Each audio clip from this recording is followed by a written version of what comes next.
Here we go.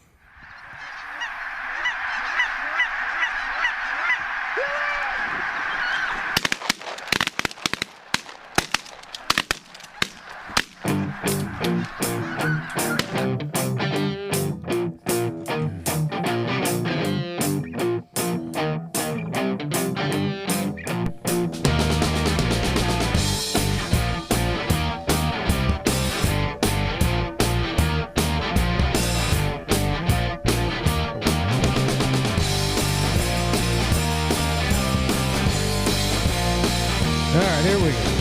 Oh, no, that's way early.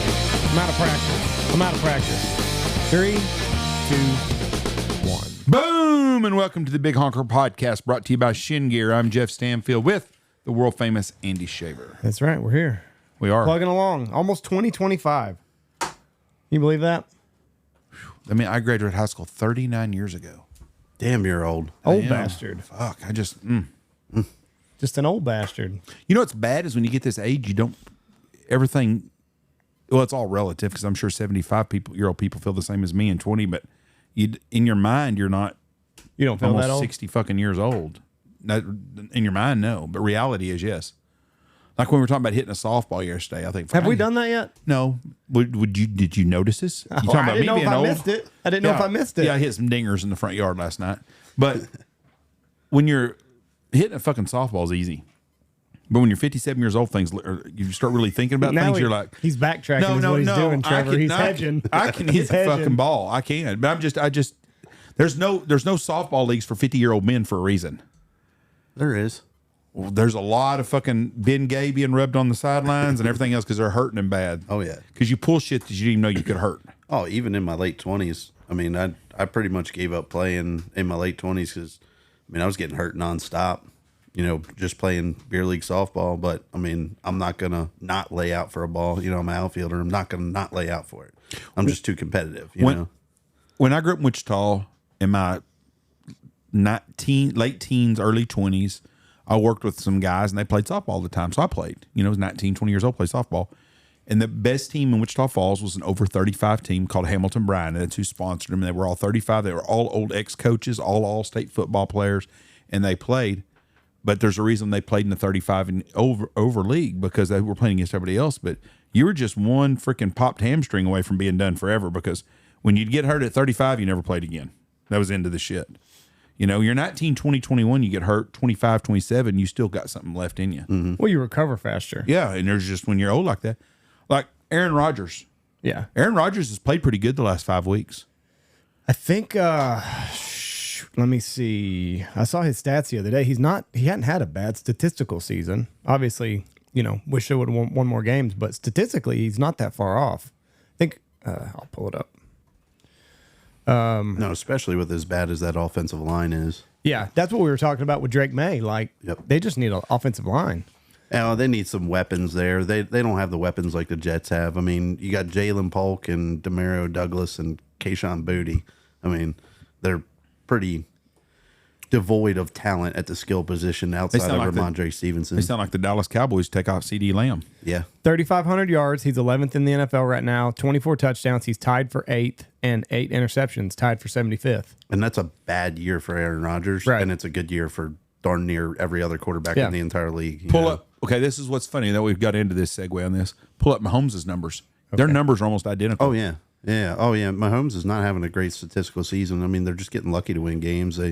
They could honestly just as easily be 500 as they are, 15-1 now? Yeah, and he's Mahomes is the master when it counts. He's amazing. The greatest quarterback player ever, probably. I think he's every bit as good as Tom Brady ever was.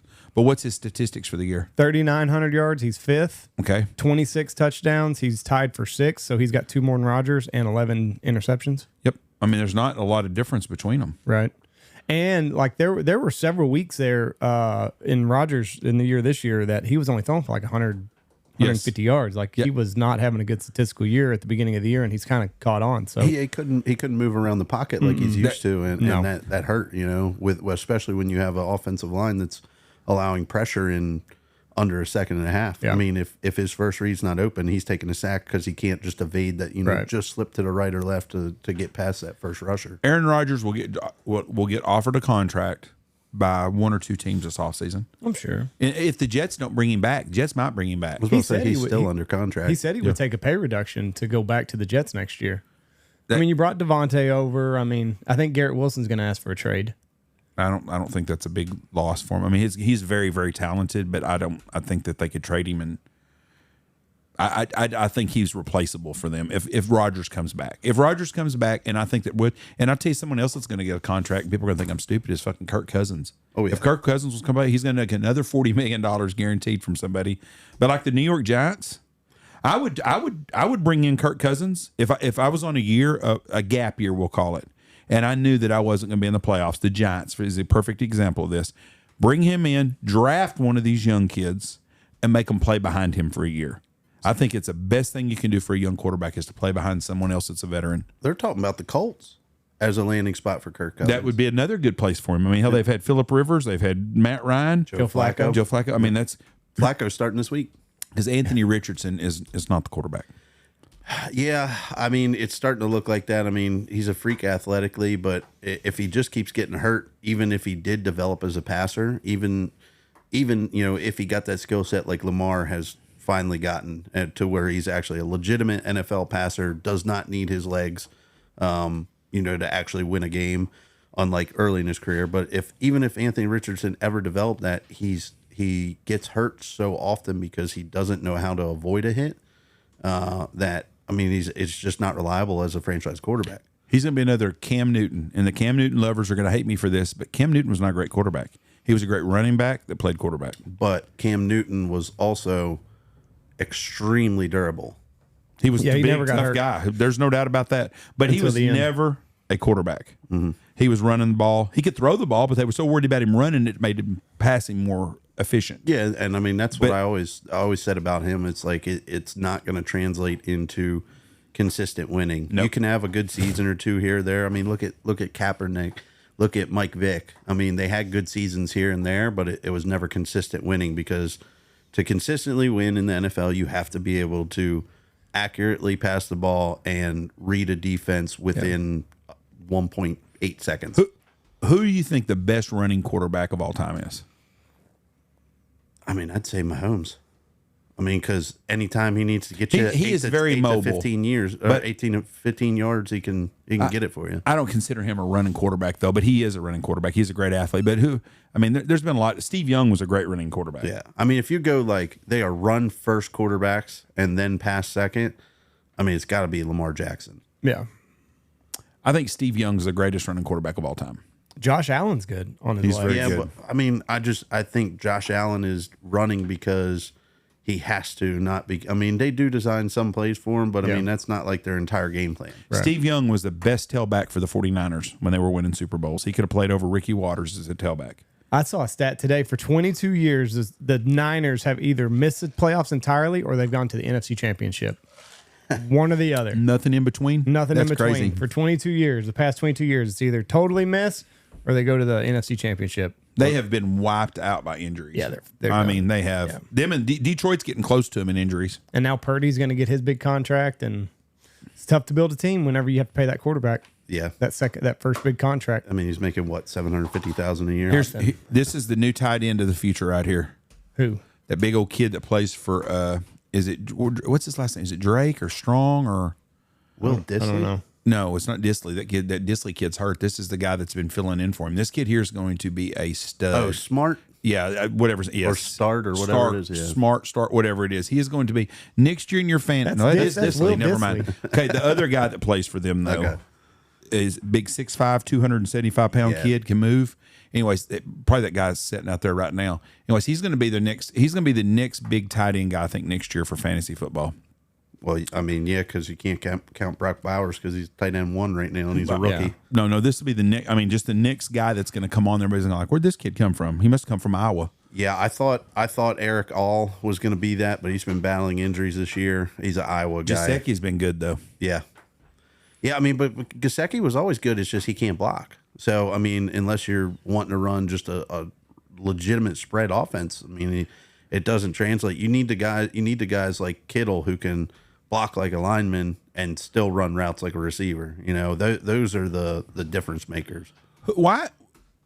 I would like to know if there's ever been a school that's produced one position's players like Iowa has tight ends in the last 10 years. Every good tight end outside of Bowers has come out of Iowa just about, it seems like. Ohio State and wide receivers or Ohio State and linebackers. I mean, or offensive linemen. Ohio State's a lot of good things, but there's a lot of other good schools that have a lot of receivers. Alabama's had a great wide receiver room. LSU's had a great wide receiver room, but nobody's had a tight end room like Iowa has. Yeah, I mean, they've been pretty solid. Yeah, for a team that can't score a fucking point in college. Yeah, I mean, they produce good punters too. They have to. they punt the ball and I guess they throw the tight end all the time. Yeah, I don't know. Justin Herbert's another one. Like I think Harbaugh might be what he's needing. Yeah, I mean, Herbert's a hell of a quarterback. He's in a system right now that he's asked to do what needs to be done to win games because that's how Harbaugh likes to coach. I mean, he doesn't like to air it out. Yeah. But I mean, we've seen him be QB2, QB3 on a season for fantasy. When they opened it up, I mean, he's a hell of a player. It's just the system doesn't call for him to be that. I mean, it's like early Tom Brady. Right. We're not going to throw the ball all around because we have a great defense and a good running game. So let's lean on it, slow the game down, less possessions for the other team, right. Have a chance to score the ball, keep our defense fresh. And that's what worked until the defense sucked. And then it was like, okay, Brady, go ahead, air it out. I wouldn't be surprised if the Chargers win a playoff game. Oh, yeah. I mean, they're a good team. They played hard-nosed football. It's crazy. In the NFC, I think it's going to come down to Philadelphia and Detroit. I really do. Yep. I just don't see anybody else in the NFC upsetting anybody. In the AFC, if Cincinnati gets in the playoffs, you better watch out. Buffalo could win it. Kansas City can. I mean, they're Kansas City. I don't think Kansas City will, but Kansas City's talent-wise, they're playing really good the last couple of weeks. And Mahomes is probably the greatest quarterback ever. So if Kansas City's in there, if Buffalo's in there, if Baltimore's in there, which that's my preseason pick, and I still think with the way they run the ball, Cincinnati, I wouldn't be surprised. The AFC, the only team in the AFC in the playoffs, probably who's going to make the AFC? Houston has really went down lately. I don't know if it's injuries or what, and their quarterback's having that sophomore slump that they have. They only have one wide receiver that's healthy right now, and that hurts too. They signed Deontay Johnson. But he didn't do much anywhere he's been. I think he's one of them guys that looks good in his underwear. I think he wear the underwear Olympics like a lot of them guys. He is a fantastic route runner. Look at Ladd McConkey. God almighty. That's another fantastic route runner. Yep. But no, Deontay Johnson is one of the best route runners in the entire NFL. It's just, I mean, when he went to the Panthers, you don't have a quarterback that reads the defense well enough to even throw somebody open, so if he's not open when he makes the read, he's not going to pass it. Well, And then when he went to Baltimore, kind of the same thing. And midseason integration is so hard when you're not familiar with a system like that and everything. But I mean, honestly, he's going to be thrown into the fire down in Houston. That's a good place to be with a guy that can throw the ball. Yep. How many people go? How many teams go? 8 teams go, I think. Right now, Chargers, Broncos. Should be 7. There's 7. Chargers and Broncos are 6 and 7. So Chiefs, the Broncos Bills. The Broncos play the Bengals last game of the season. That'll probably they play this week.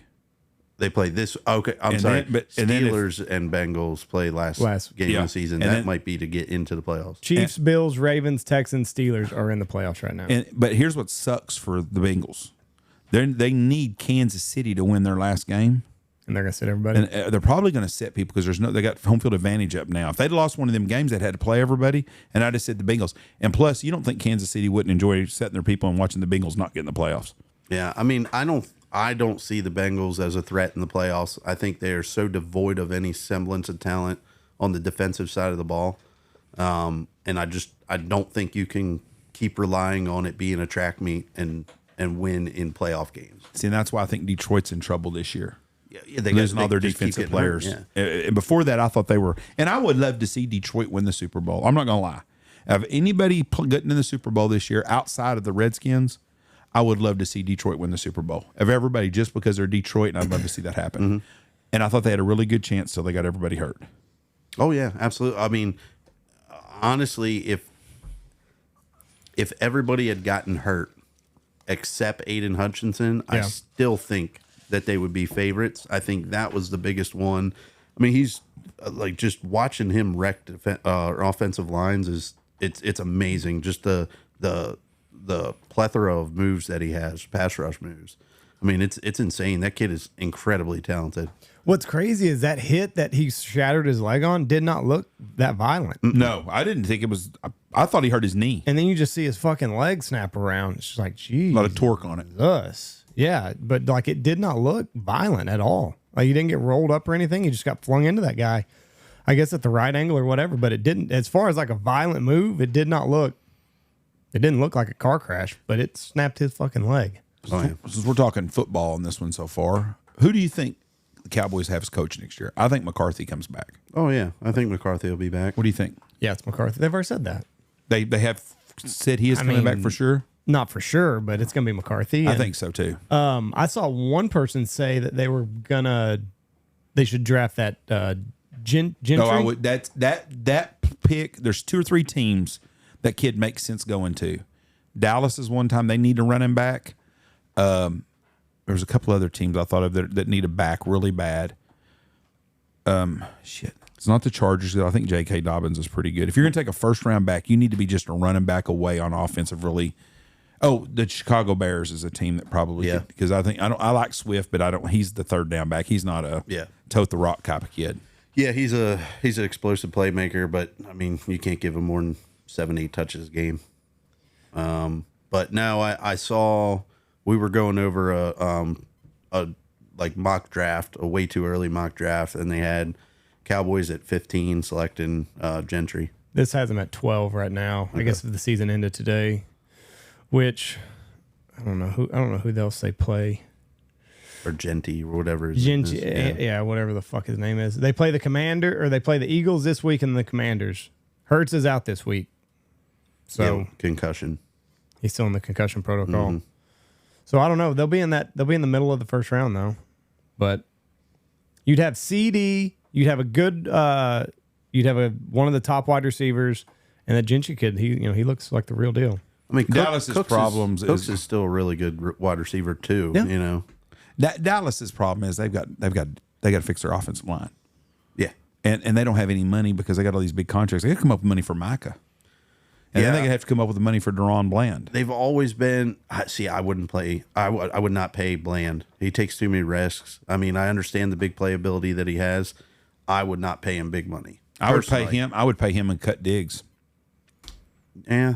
I think Diggs is way overpaid. I mean, they're both the same player. They take a bunch of risks. They try and jump routes, and it works some of the time, and it will burn you a bunch of the time too. I mean, you have to pay Micah. I mean, he fell to you. I was same with CeeDee Lamb. It's like they fell to you in your lap in the draft. See, I don't think Micah gets paid by him. They should have never. He's gonna get paid. They should have never got. They have to pay Micah. I don't think they pay him. I think someone else pays him. I think Micah is somewhere else next year. Micah said he wants to play for Dallas. He said he'd take less money. Well, he's going to have to. He said, I've already told my agent. He said, my agent's pissed off at me right now because I've told him I want to stay with the Cowboys. Just get the deal done. I don't care whatever their number is. He said, I'm good with it because I want players here. Well, he's smart. Then that's what some of the other players on that team. That's what Dak should do. And they've done such a good job drafting in until this last year. I'm saying offensive linemen. They've done great up until this year on all their drafts. So I mean, honestly, I don't think they're a running back away. I think they're offensive linemen away. I would say go after an offensive lineman over a running back. I mean, they've been proven to be expendable in this league. I mean, I know they're having a resurgence this year, in new landing spots, with Derrick Henry and Saquon and Josh Jacobs and, I mean, even Aaron Jones. But, I mean, Aaron Jones is not like the centerpiece of a 13-2 Vikings team that nobody expected to be that great other than Robbie Iverson and me. They've got to come up. The Cowboys, as a Cowboy hater, but I'm very honest about things, Cowboys have done a great job. Jerry Jones has been a great general manager drafting. His problem is he don't know how to let people go. He does not know how to let people go somewhere else to play football. And that's part of the business deal. And if Micah's going to cost them $30 million a year, and if it comes down to that, they would be better off to let Micah go somewhere else. They really would. They cannot afford to pay him that kind of money or they're going to lose something else. And that's their problem, is they were so good because they had all that young talent. Now that all that young talent's getting paid and they can't bring in any young talent. Mm-hmm. Yeah, but I mean, you go another 3 years, and Dak's contract's going to look like a bargain. Well, 3 years from now, Dak will be done. I mean, he's had two injuries that he's lost a season out of playing already with the legs. And he hasn't gotten. He was really good last year. Yeah, but he's not even this year 30. he was struggling. Yeah, but his body's a lot older than that, I think now. Yeah, I don't know. Just with the medicine and the training techniques that they had, I think, somebody who's not like solely relying on his legs, which Dak is not. I mean, he can move, but he's not relying on his legs. I mean, I think you're going to see people 35 to 40 still playing at a high level for a while now. Well, there's a lot of them doing it. So if he's got 10 more years, but their window is not where it was. They've got a lot of pieces they need to fix from just 3 years ago. 3 years ago, all they needed was a couple of breaks here and there because they had the offensive line and the defensive line. Yep. That's another thing, too. They do not have a defensive line outside of Micah. What's his name? What's the defensive end's name? Yeah, he's He's getting old. older too. He's old. DeMarcus Lawrence getting old. Yep. And they lost a lot of good. That's one of the reasons the Redskins are good. Redskins picked up a lot of the Cowboys. They got 3 or 4 ex-Cowboys that went with Dan Quinn. Well, and Overshawn, I mean, That hurts him because he was a stud. who knows? I mean, that dude's he may end up having to retire. And it's crazy. I mean, I think it was Sean Lee, darn it, what was the other white? Leighton Vander Esch. Yeah. Both of them forced to medically retire playing with the Cowboys, and now it's looking like Overshawn might be, doing the same thing. I mean, he's had 2 massive leg injuries in the last, 2 or 3 years? I loved him when he played at Texas. When Dallas got him, I thought, God, that sucks because I hate the Cowboys. And then he got hurt. And then everyone this year seeing how good he was at Texas. He's a difference maker. He was very disruptive. Yeah. Dak needs to get on that Rodgers medicine. That'll cure everything. What do they call that? Ayahuasca? Yeah, ayahuasca. No, he needs to get on TB12. I've been trying to get through I've started it and stopped it like 3 times. The Rodgers documentary on Netflix. Enigma. It looks like it's pretty well put together. I don't know. It's going to show him go getting high in the Amazon. So yeah, but that'll be interesting. He had all creative control and editing on it. So I mean, it's basically it's his narrative about his life. Yeah. So I mean, he's gonna have you see what he wants you to see. So spin it in a positive light. Yeah. I mean, I like Aaron Rodgers. Don't get me wrong, but it's like, yeah, how objective is it actually going to be? Right. Yeah. It's going to be interesting to see how much of the ayahuasca ceremony they show. Are you going to show him barfing and shitting all over the place whenever he's taking that No way. plant-based medicine?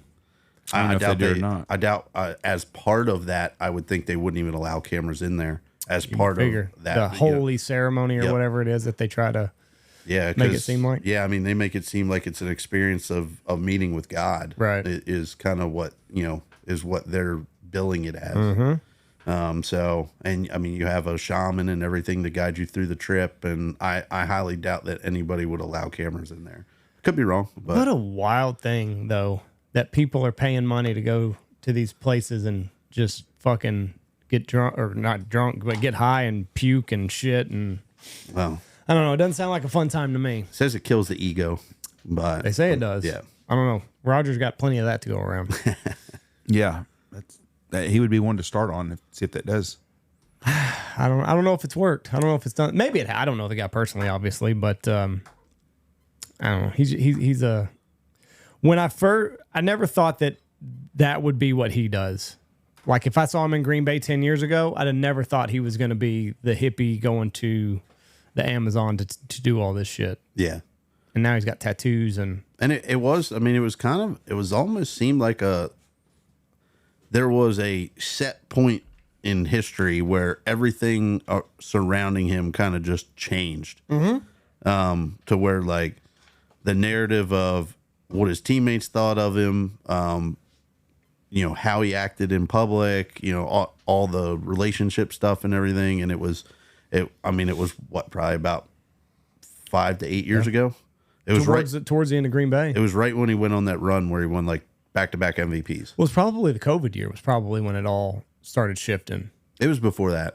You think so? Yeah, because it was back-to-back MVPs, and then the COVID stuff went, and then they started talking about the ayahuasca and why he wasn't playing well, and on that like vaccine year or whatever, he was like, well, I was doing the ayahuasca before I won the two MVPs, so you guys don't want to give it credit for when I was playing well, and now I'm having a down season. Yeah. Oh, he's just a druggie. Yep. What's funny is there's a video of him and Jared Goff, and you can tell like Jared Goff figures out that Rodgers has a mic on, but he's kind of like, "Hey, I wanna know more about that medicine that you're doing." And then Rodgers like, "What's that?" And he leans closer and he's like, "That medicine." He did not want that out there. That's a guy who's resurrected his career. Yeah. Oh yeah. Detroit was that trade. You've said it before, Jeff. That trade was good for both parties. Yes, don't happen very often. Detroit was done with Stafford. Goes there, wins him a Super Bowl. That's what LA wanted. And did right by Stafford too. And LA might be in the Super Bowl again this year. They're playing really good football. When Nakua's there, they're a whole different football team. And Detroit has been nothing but great since he got there. So I wouldn't be surprised. Who are your Super Bowl picks right now? I would say I got to roll with Detroit, even though they're so hurt on defense. I still have to roll with them just because I feel like they are the best team in the NFC. And then I got to go with the Bills in the AFC. Think this is finally their year? Yeah, I mean, it's just that defense is really good. There's no. I think Stephon Diggs was a bit of a cancer in that locker room last year. Also, I think they'd have gotten it done last year. Yeah. James Cook is a great running back. For their purposes, for what they need, and then Josh Allen's just a freaking superstar. I mean, he's Superman for them. So, I mean, that run against the Chiefs, I mean, that was freaking awesome. I'm going with my preseason was Baltimore and Detroit, but I'm going to do Baltimore and Philly. That's who I feel like. Philadelphia's played really good. They had a great draft. God Almighty, those two safeties they signed, that Dijon Cooper and what's the kid's name that's so good from the small school, Toledo or somewhere. Oh, Cooper DeJean? No, that's the kid from Iowa, the white kid. Yep. But the other kid that's from Toledo, Quinion Mitchell. that kid is fucking amazing. He's fast. Their general manager is going to be in the NFL Hall of Fame one day. He's amazing at what he does. He is so good. Was that Howie Roseman? Yeah, Howie Roseman. I mean, I just feel like they're in for another last year level collapse, And that could happen again too. But they've got a lot of talent. They need to realize that Jalen Hurts is running a running team. They're running a high school offense, and they're good at it. And win football games and be happy. You can run the ball and you play great defense and be happy. They don't need him to go out and throw the ball for 400 yards. That's not the way they're made. He's not really capable of it. They're not made for that. No. And they should be happy with what they have. Which is crazy. I mean, because they have they have one of the top 3 best wide receiver duos out there. Yes. I mean, one fits their system perfectly, AJ Brown, just because he's so big and strong that he can block in that run game. And then, I mean, Devontae Smith is pretty much worthless as a blocker. But I'm pretty sure I could shove him off of the line. That dude is tiny. Yeah. I mean, he's tall, but I mean, he's just skin and bones. Yeah. And they're going to be one of those teams that drafts an Iowa tight end next year that we don't know nothing about. Yeah. That'll probably be a big stud because they need a tight end because Dallas Goedert's getting old. Yeah, they need another one. But they have a good, solid football team. Dallas Goedert's getting old, but the guy that he replaced is still Zach Ertz is still great. and I'm going to tell you what, Saquon, that'd have been the best free agent signing in a long time. Couldn't have gone to a better system for him. Pretty smart. And it was like the Giants owner knew it was going to happen too. He's like, I would hate to see him in Philly. And I don't want it to happen. I just keep replaying that Hard Knocks. I watched a little bit of that spring one. Yeah. He was like, what did he say? He said, give me a chance to price match it. Isn't that what the GM said? Mm-hmm. And Saquon was basically like, no, fuck it. I'm just going to Philly. No, it was we can't match that. Yeah, we can't match that. Is the understanding that I had. It's right. Like, yeah, we just can't match that number. I don't understand why a running back, the number one running back, there's not a lot of them out there. They're worth as much money as you're paying for a number one wide receiver. I don't believe so. I do. I think that Saquon Barkley's every bit is valuable or more valuable than A.J. Brown is for the Eagles right now. You don't think they'd be in the same position they are now with DeAndre Swift again? Look at A.J. Brown's numbers, or Saquon Barkley's numbers when A.J. Brown hadn't played this year in a couple of games. Amazing. Yeah, but isn't part of that the offensive line that they have? Is good too, but I think he's every bit as valuable as A.J. Brown is. Not all running backs are created equal. J.K. Dobbins is not as valuable since that's the game that's on TV right now and a lot of other ones. But I think Saquon is. I think Derrick Henry is. There's not very many of them out there. Josh Jacobs seems to be pretty good. See, I mean, you take a look at those teams last year, and they were great offenses with subpar running backs, and then you put a good running back in that system, and they're not much better offenses than they were last year. So Eagles are a whole lot better, more offensive. They are a different offense. They're a lot better but Saquon's a difference maker, but there's not very many of those guys out there. So I don't see. But we're also talking about the big difference between paying Saquon $13 million a year and paying AJ Brown $25 million a year. Yeah, it's who takes a bigger hits and who takes more wear and tear, though. Like who is more of an injury risk? A running back. I just don't understand why there's a holdup on paying a guy like Saquon $15 million a year when you're paying a wide receiver $25. It's not all running backs are that way, but there's a few guys that are big difference makers. Do you think the Eagles would be as good if they were to get Josh Jacobs this year instead of Saquon? No, I think Saquon's don't think so? better than no, because Saquon's so good at catching the ball too. I think they're the same team. I think they would be the same team. I think Saquon's different because of his run deal, but they're both still in that group of what I'm talking about. Guys that are.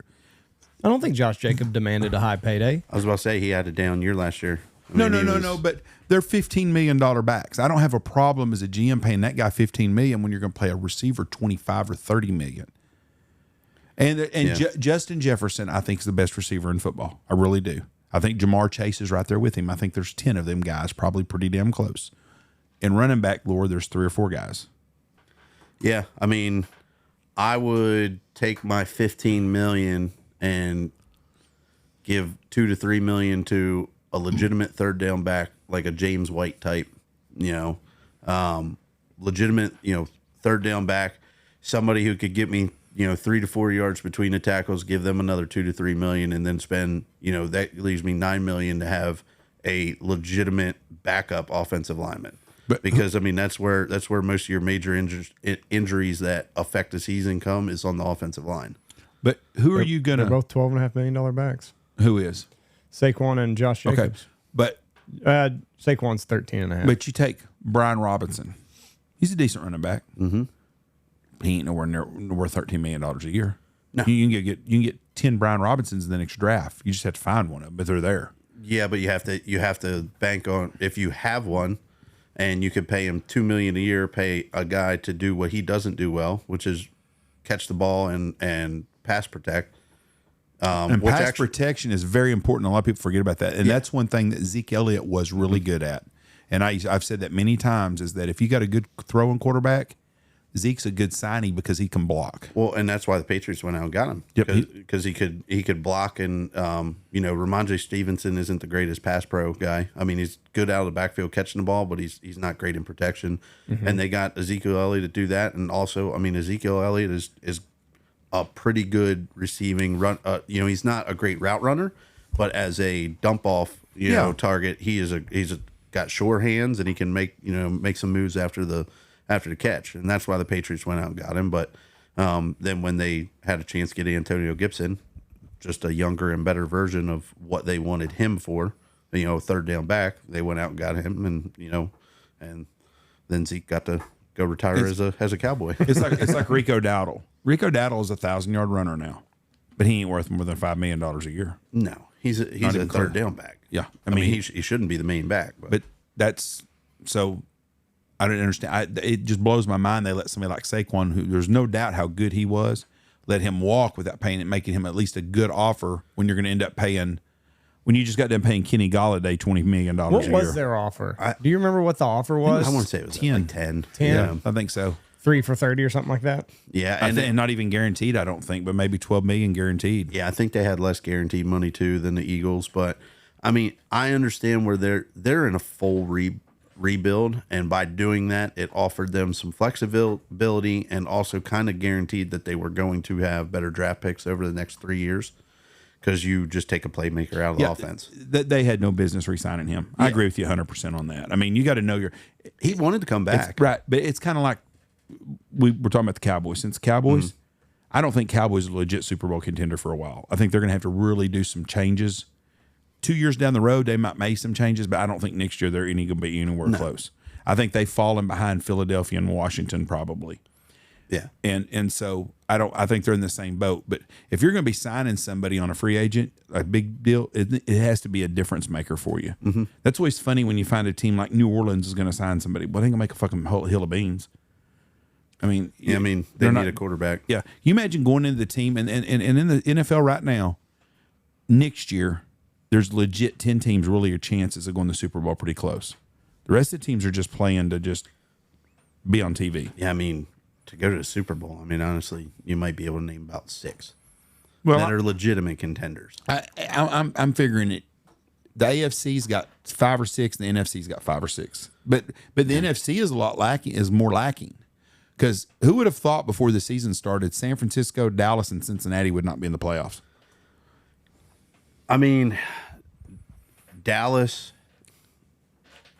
They were always. It's just dependent on whether their defense can get takeaways and whether, Dak's there. So, Dak got hurt. That tanked the season. And then. But even before Dak got hurt, they were not very good. No, but I mean, they'd have got it. I think they'd have got it and turned around. 49ers is just pure injuries. I mean, there's nothing outside of that. But I mean, they're running into all of their superstars are aging. So you're going to have more injuries. I mean, that window is going to be closed now because, I mean, Purdy's probably going to get, he's not going to get top end money, but he's still going to get 35 to 40 million a year. I heard 50. Yeah. 50 million. That's the number. Purdy? That's the number, though. I like Purdy, but man, that's wild to me. What would you replace him with? I mean, that's the bad thing. I mean, it's supply and demand. You could either take a risk on drafting somebody and hope that your talent evaluation was good, like it was on him, or bank on it being the system being effective. But the Dallas Cowboys, everybody bitched because they signed Dak. Never. Who are you going to replace him with? Yeah. I mean, Cooper Rush, when it counts, ain't going to win you games. No. And they know that. That's why there's nobody else tried to sign Cooper Rush when he was a free agent this year. Mm-hmm. Nobody, because he's not that guy. And then they're not even giving Trey Lance a chance to play. I mean, that must be how bad he is. That was the worst draft pick maybe potentially ever in history because of what they gave up to get him. Who? Trey Lance. Oh, yeah. They gave up, 3 first-round picks or 2? And then he never got to play. He's terrible. And that's how bad he is. Yeah. They traded him to Dallas, a team they hate. Yep. And laughed probably about it. And now Dallas has got a chance to. We're playing in a game that don't matter. We can't go to the playoffs. We can't do shit. They're still not playing him. Well, would you not be playing him to see if he's any good? Yeah. You'd be like, hey, we got this kid over here that's going to be good. We need to let him play. Generational athlete. Yeah. So we're going to just get Cooper Rush play. That's because they have no. I mean, Trey Lance must be terrible. Yeah. Sports Illustrated is projecting Purdy deal to be 50 to 55. Yep, that's going to be the going rate. And the next deal, what do you think C.J. Stroud's going to get? $60 million? Did Herbert restructure yet? Yeah, he just did his 2 years ago. Man, I tell you what, he almost had that pick. If the Patriots can end up getting Travis Hunter and put Travis Hunter opposite of Gonzo, holy cow, that secondary is going to be good. You think he's going to play as a defensive back? Yeah, I mean I think he was the fourth rated defensive back in all of college football via Pro Football Focus through all the advanced analytics, and I think he was like 11th or 15th as the wide receiver. He just looks small to me. He's 6'1", 6'2". I mean that's cornerback size in the NFL, He just doesn't look very beefy. If they take him in the first, if whoever takes him in the top 10 is going to move him as a defensive back. There ain't nobody drafting him as a damn wide receiver in the first round. Not at that price tag. No. I think he will be a defensive back. I think you'll see packages. If he goes to the Patriots, you'll see packages for him as just a gadget player. Oh, I think there's no doubt he's going to play. Troy Brown. Yep. I mean, fuck, they did that with him. I mean, there's no doubt he's going to play offense and defense, but you're not drafting him for his wide receiver ability. You're drafting him because of his defense. And Troy Brown was opposite because he was wide receiver, and then they would put packages in for him at DB. Yeah. So I think Travis Hunter. New England's going to have the third or second pick. It's going to be early. If I'm New England and you got a first 2 picks, I'm trading that pick back a little bit because you don't need a quarterback. You need an offensive tackle because people are going to go way overboard on trying to sign one of them two quarterbacks that are both going to be fizzlers. Yeah. Unless Cam Ward maybe, but I do not think Shedeur Sanders is going to be I'm probably going to eat my words. He'll probably be the greatest quarterback ever played the game, but I just don't think so. I would bank more on Shedeur Sanders being better than Cam Ward just because Cam Ward has been in college for so long, and typically those guys just don't translate that great. I mean, Bo Nix is having what everybody is claiming as an amazing season, and he's not even close to being the offensive rookie of the year, and he's like 3 years older than the guy who is going to win offensive rookie of the year. And J.D. Daniels been around a long time too, though. He played 5-6 years. Him and Michael Penix both did. I thought Jaden Daniels played at Indiana before he transferred to LSU, didn't he? No, he played at Arizona State. Okay. But I think he transferred, and then I think he was a junior or he was a legitimate senior. Well, I'm very happy my team got him. Yeah. And I'm very, very glad that Chicago took Caleb. I still think Caleb Williams is going to be good. He's got a long way to go. He has a ton of talent. He needs a little bit of time to figure it out. You know where I think he's missing it at? Right between his nipples. I don't think he has any heart. Yeah. I mean, and I said that before. I said that before you could go back to podcast where they drafted him. I said, I don't think that kid's got any heart at all. He's crying to his mom on the deal and stuff. And I just don't, there's nothing wrong with being a mama's boy, but I don't think he's got the intangibles that it's going to take. And I may be wrong, but god dang, he went to a place where he should have been a whole lot better than he has been. Yeah. I think those weapons actually aren't as good as everybody thought they were going to be. Mm-hmm. I think a year extra on Swift and Moore, and especially Keenan Allen, has not been as kind to some other players. And also the system there and the coaching is just terrible. I mean, if they could get an offensive minded coach in there with a good system, I think he'll do just fine. Well, Andy's boy is probably going to be it. Who? Kingsbury. Oh, it's going to be Kingsbury or Pete Carroll's going to get that job. Pete Carroll wants that job. Carroll? Yeah, so he come out and said he wants that job now. If Pete Carroll comes in there, he's going to have.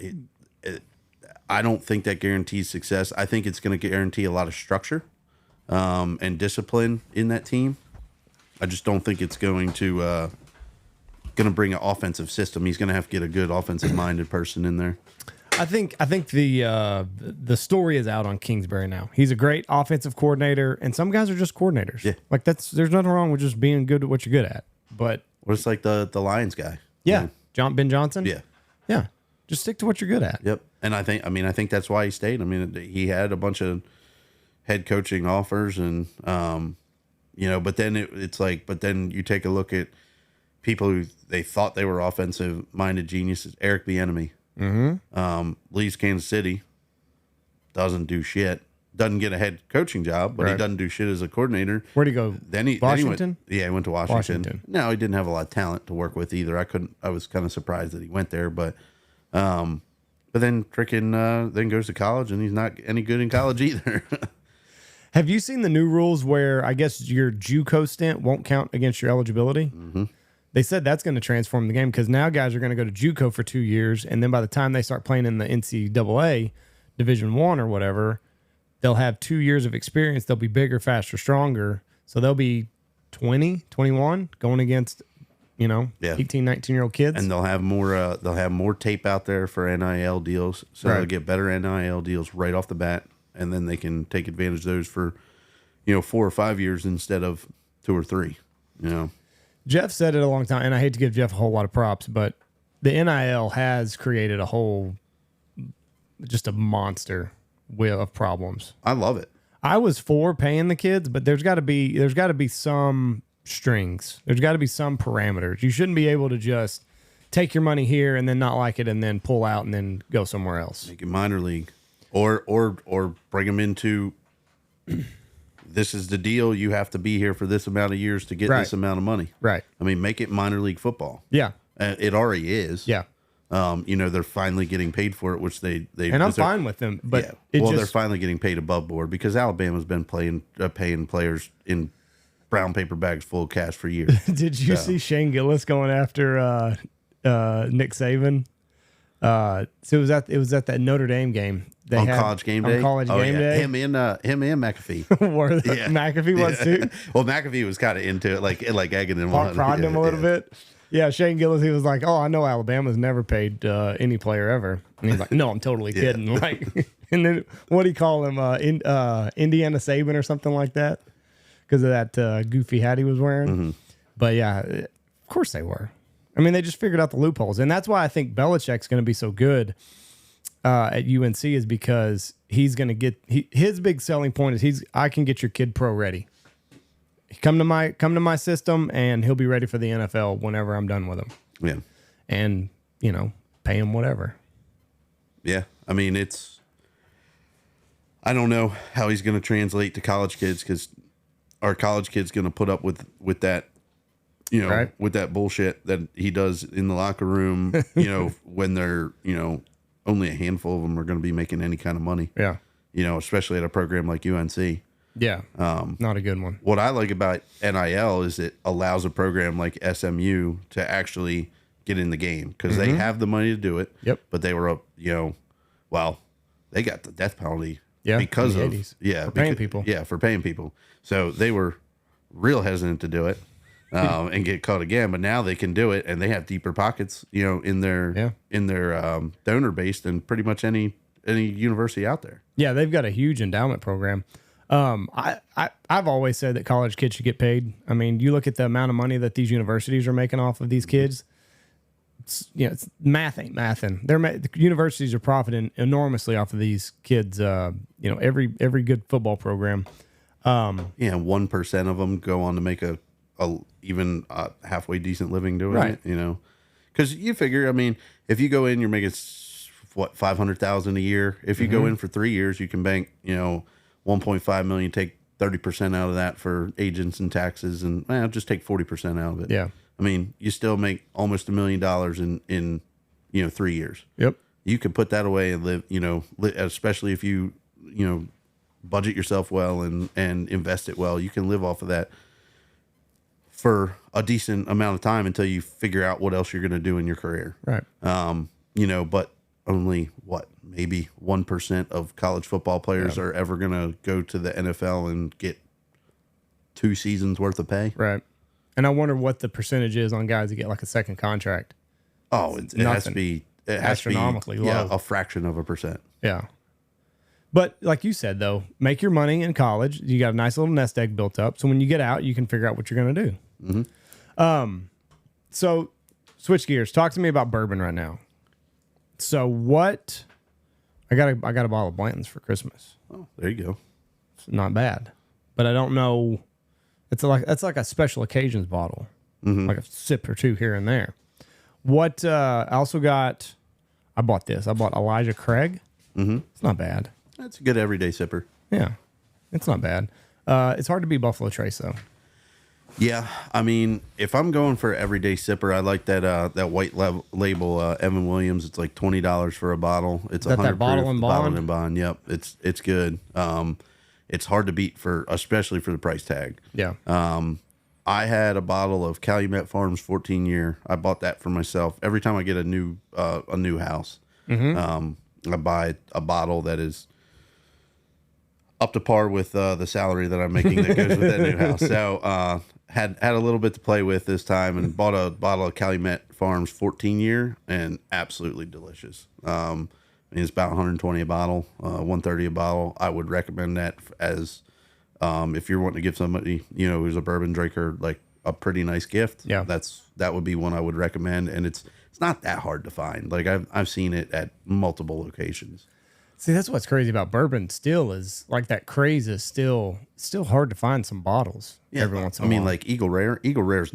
I mean, can't find it anywhere. Yeah, and it's an average bourbon. Yeah, I mean, it's not bad. It's not good. I used to find it for $30 a bottle, and now it's $60, $70, $80. I mean, it's insane what the secondary market has done to random bottles. I mean, like the Wellers. Some of the Wellers, are going for quadruple, quintuple what their the retail price is. We have a friend here. His drink was Weller back in forever. Yeah, he has $20, $30 a bottle. Find it now, he has to buy the case just to get it. Because he can't find it now. I saw Specs. Did you see their big release? They just sent an email out yesterday or the day before that they're going to have all this rare bourbon that bottles will be on the first, and there's people camping in lines. And it's not like Pappy and stuff. It's Weller. It's things that people can afford to drink that are in the $100 to $200 a bottle range that they're going to have. They've got a limited supply of them. Like, let's say Weller said, "Hey, I'm not a big guy." E.H. Taylor. Let's say I know that's a bourbon. I don't know how much it costs. It's good, but let's say that they're going to get 36 bottles, and we're going to have 3 cases of it, or cases 24. So we get 3 cases, 72 bottles, and we're going to have it on January 2nd. That's what we're going to have, and it's limited to 2 bottles per person. Really? And there are people camping out over, and it's Specs in Houston. There's one in Irving, and there's one in San Antonio. That are 3 locations that they're going to have these. Ooh, what's the one in Houston? Bourbon. It's on the Specs website. I just saw it. Yeah. And are you living in Houston? Yeah. God bless you. No, I mean, I'm on the outskirts. I'm in like suburbs, so I'm between Pearland and Sugarland. But God bless you. yeah, I mean, there's a road literally right at the end of our lane that in my first week there, probably 15 people at the club said, whatever you do, just don't go down South Post Oak after dark. And it's right at the end of our lane. I mean, I turn on it to go pretty much everywhere. And I was like, oh, okay. I was like, if 15 people told me in my first week, it must be pretty bad. Well, the weather in Boston shitty. So, but yeah, no. So those guys are camping out. They're going to get those bottles and sell them for 4 times what they paid for them on the secondary market. That's exactly what they're doing. But it had a list of stuff, and the list of was things that I don't. See, and I never know what a good price is for bourbon because I've seen a bunch of websites that were like, you shouldn't pay anything over $75 for a bottle of Blanton, but no, you're not going to find that anywhere because they know what the demand is. Yeah, I mean, and it depends where you are. I mean, like I can buy a handle of Weller Green Label for like $45 right across the street from the gun club. Oh, really? Yeah, and it's just I guess there's not in the Houston area, I guess there's not a big, and that's the cheapest Weller, the Green Label, but I guess there's not like a big demand for the Weller Green Label, so there's not a high price on it. I have never seen a bottle of Weller in the wild. Really? Never. Oh, if you'd have told me that. Not since I've been drinking bourbon. I'd have brought you a handle of Weller Green Label if you'd have told me that. Never seen it out in the wild. And I look, because it's a Buffalo Trace product, right? So if they sell Buffalo Trace, shouldn't they have Weller? That would, so I don't know for sure. That would, I'm not like a bourbon connoisseur. I'm not, Rebel and Logan. Yeah.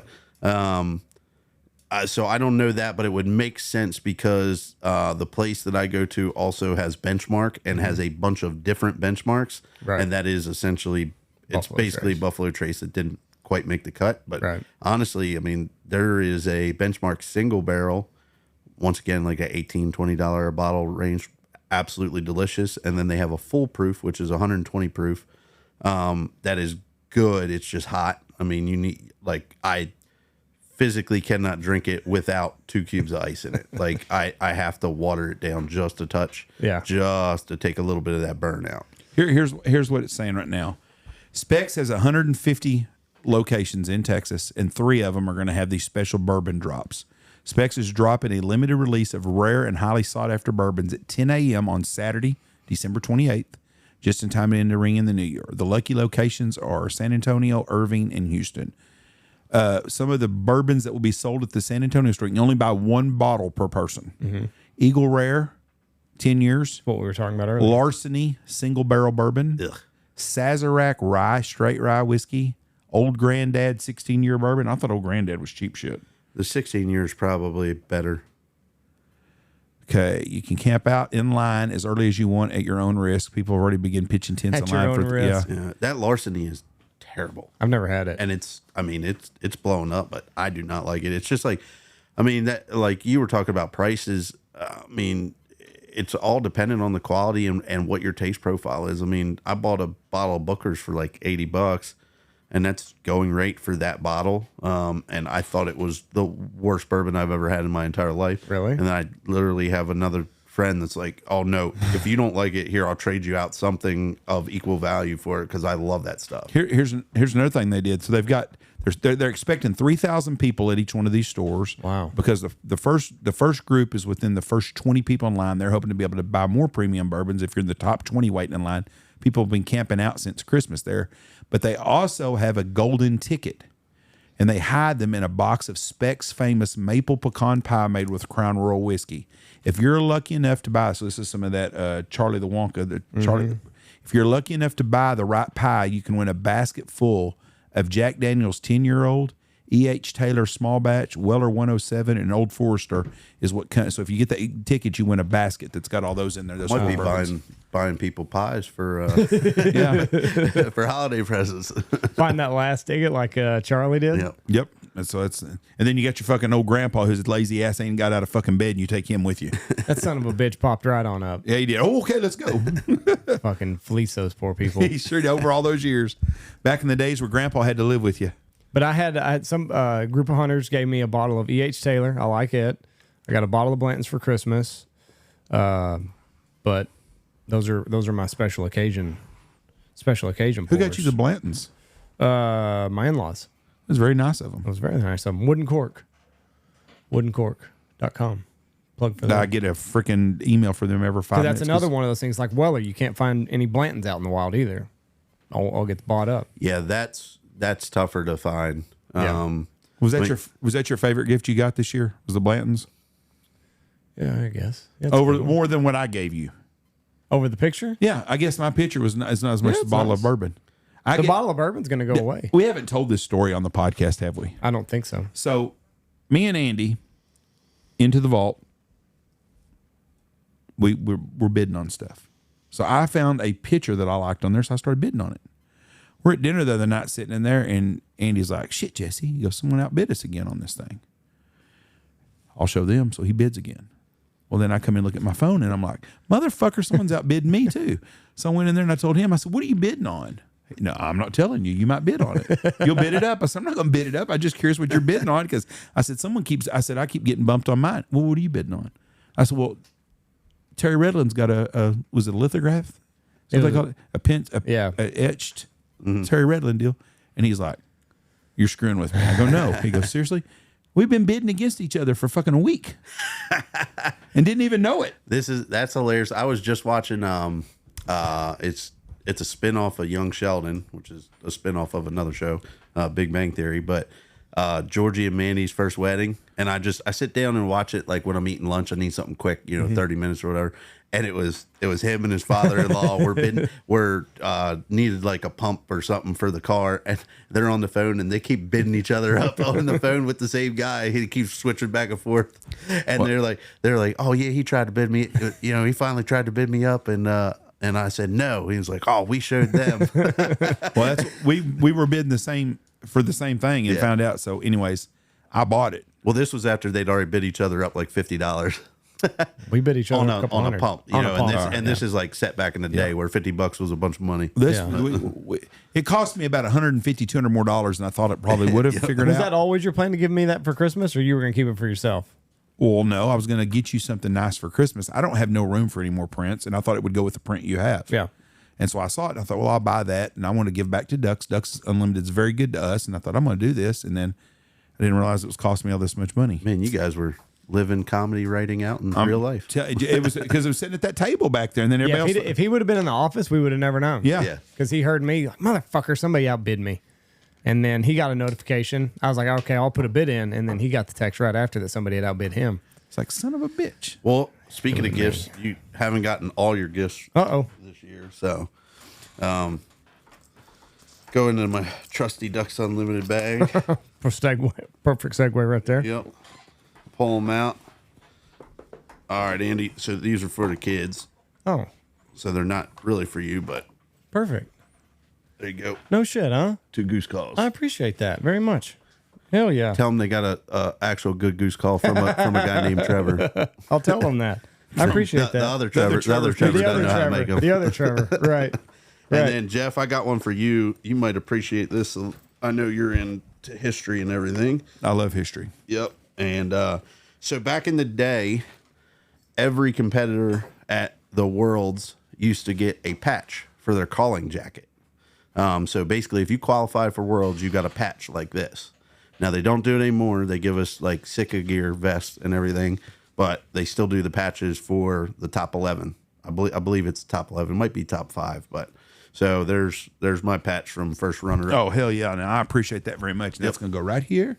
Right next to your world champion, the Job. Yep. That's right. That's right. That one was for first loser though. So Yeah, Still, that's amazing. that's badass.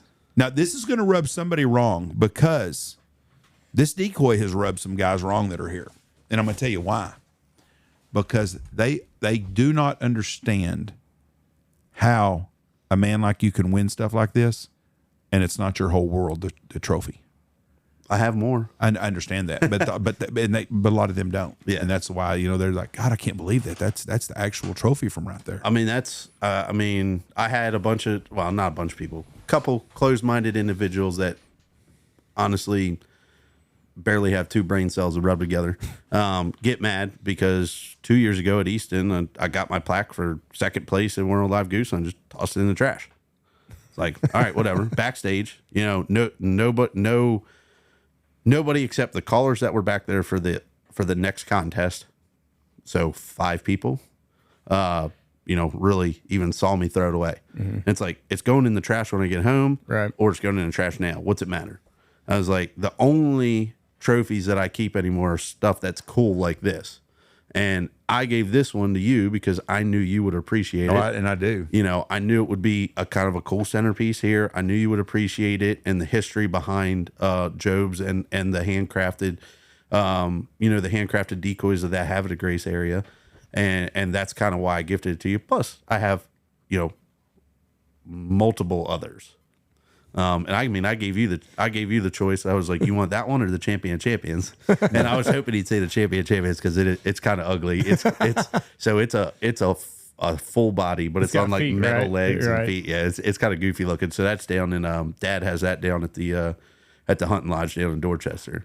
But yeah, man. I mean, and honestly, Jeff, it's not necessarily what gets done. It's just the fact that I did it that gets some people riled up. Well, there's probably some truth to that because you don't mind wagging your own tail. But Ron Stanfield had an old saying: "It's a piss poor dog that don't wag his own tail." And by God, there's a lot of truth to that. Well, and half of why I do it is just to piss some of these people off. Oh, I know that too. I mean, it's comedy. Like you have you ever thought about that? I'm going to say I don't know all the great callers of all time, but I'm going to say in the history of the world, you would be in anybody's top 10 list as the greatest caller of all time. Would that be fair, Andy? Probably. Mm-hmm. To think that you are top 10 of something in the world of all time. That's got to be, because I don't care what you do. If you're in the top 10 in the world of something, you're pretty good at what you do. That's an amazing feat. I don't give a shit if some things you get more famous. If you was a quarterback, you'd be making $50 million a year doing what you're doing. But to do anything, to be a top 10 of the greatest of whatever you've done is a hell of an accomplishment. Yeah. I mean, I put in a lot of work, but at the end of the day, it's a freaking bird whistle. So, I mean, I don't put too much stock into it. I love talking shit about it because there's people that I dislike that I know that they hate it when I talk shit and act cocky, and I put it on extra just for them. And WWE. Yeah, I mean, and it's at a certain point in time, it's like, this stuff it's boring to me. Like, it comes easy, it's boring to me. I have to almost manufacture a chip on my shoulder, and that's like, I mean, the last couple of years really haven't done that well because don't have that chip on my shoulder because nobody's talking shit because I don't have time to talk shit on the internet, right? And I'm just kind of bored with it, and that's. But every now and then I'll get a hair up my ass and make a few comments leading up to a contest just to get the fire going, just to prove people wrong, because that's the only way I'm going to practice is to prove people wrong. Do you think we're going to see another refresh of young people coming into this that are really going to push this? No, absolutely not. It's a dying sport. It'll never be bigger than it is now. I think I won't say that it'll always be around, but I think it will, because there's just enough people, that have, there's just enough hunters around to keep it alive forever. It's never going to be big again. I mean, you're never going to have contests when I started, it was every contest was 20 or more people. Now it's like 20 people show up to a contest. You're like, holy cow, where'd all these people come from? I mean, I don't even think we had 20 people in the Last Chance Regional. And that's there for everybody in Arkansas and right around there to get a chance to qualify for for worlds. Do you think a lot of people just don't think they can cut the mustard so they don't waste their time? I think a lot of people don't know how to fail. And I think especially in the younger generation, my generation and younger, because there's only a handful of my generation that really stuck with it through the hard times until they got to the prosperity of being, at the top echelon of callers. And I just think it's this young generation has an incessant need for instant gratification because that's what they've grown up on. And that's part of it, is just the mentality. We have soft people in this country now. You don't have the people that'll persevere through hard times, which you have to. Any type of competition, you're never going to step right into it and just be amazing. Yeah, we don't have a lot of intestinal fortitude with young people. Yeah. At all. And then on top of that, it's the plethora of options of entertainment that these kids have at their hands these days. When I was growing up, we barely had internet. Social media wasn't a thing. Travel ball when I was growing up was just starting to become really big.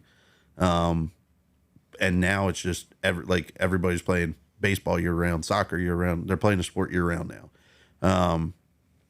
So it's kind of that. It's also economy. You don't have the funding for it because the ROI for these companies to donate to a contest is non-existent. There's no benefit to doing it other than trying to support that contest because it's part of the industry. Yeah, if it wasn't for people like Dive Bomb that put on these things, that's a big extra contest. Thank God for them coming in and these people that are doing that because people don't have the money. The companies aren't spending it like they were. Yeah. I think there's going to be another big festival coming in the works in the next 2 years. There'll be another calling contest too. I see that coming down the road. Well, another thing with the calling contest is that used to be your break into the industry. Mm-hmm. You got good at calling. You started to win or place at calling contests. That would get you jobs at guide services. That would get you jobs on promotional staffs. That would get you jobs, legitimate jobs. Yeah. It would get you a job working for a call company, doing sales or working in the shop. And now, with the death of, or with social media becoming so big, now it's more what's your influence, what's your follower count, what is your interaction with not just necessarily what is your follower count, what is your interaction of your followers.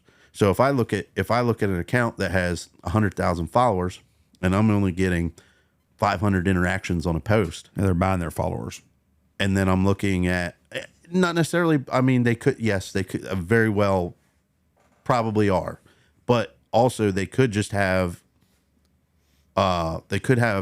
content that's just not engaging. Well, as a company, if I wanted to invest in just a person, I'm going to look for somebody with a good follower count, but massive engagement on that. So I would take somebody with a 20,000 follower count and 1,500, 2,000, 3,000 engagements on each post off of those 20,000. Cause I know if they get to 100,000, well, then they're going to be at 10,000 engagements on that post. So I'm looking for someone that's producing content that is real, authentic, engaging, and has an engaged follower base, because that is going to, when they do stuff with my product, that is going to drive actual business to the company.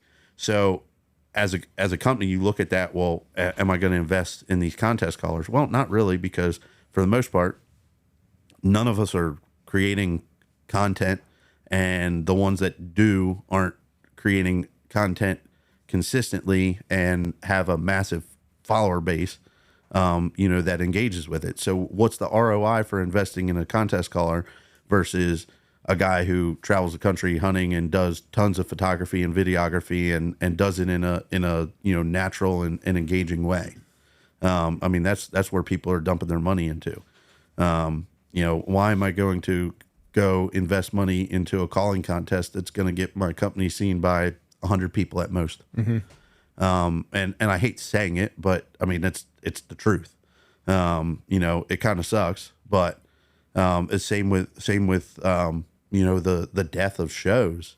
It's like companies don't need to go to shows anymore. They'd be better off spent spending that money and time that they would go to a 3 to 10 day show. And yeah, you're going to sell a decent amount of product, get your product in front of people. But if you took that exact same money and spent it on SEO or advertise, Google ads or whatnot, you're going to get fivefold the business that you would have got out of going to those shows. So the advent of the internet and social media and everything has kind of killed the show, which in turn is killing the contest, because you don't have very many contests that are independent of a show. Yeah, that's not going to a show. You're right. And shows they're gone. I think brick and mortar stores, I think you're seeing and I hate that, but I'm guilty too. Like, I won't go to an Academy no more. And for people everywhere else, Academy is like a Shields or something. It's a Texas. I think it's a Texas, maybe Oklahoma. No, it's all over. Oh, they're everywhere now. Yeah. Okay, it's Academy, and they're not a bad store. They're not the Walmart. It's a souped up outdoor section in the Walmart. That's the perfect right there. That's the best analogy I've ever heard from them. But I won't go there no more because they got one freaking counter open to check out, and the line's all the way back to the wall. So if I have to go in there to grab something, that's the only time I go in there is I have to have, like we went to a softball game last year, went there to buy some chairs. I forgot chairs. I had to go get one. I didn't want to go to Walmart. So I went to the Walmart, the souped up Walmart, and went to the Academy. Yeah. And then I had to wait in line 30 minutes, what pissed me off. So if I get something from Academy, I order it online now. And I don't buy much stuff from them either, but I'm an online guy. Yeah. Direct to consumer, Bosch, Shin, them guys, that's the way they're doing it now. But I like to see brick and mortar come, but when you look at it all from Academy, Academies make a bigger profit by doing just shipping everything.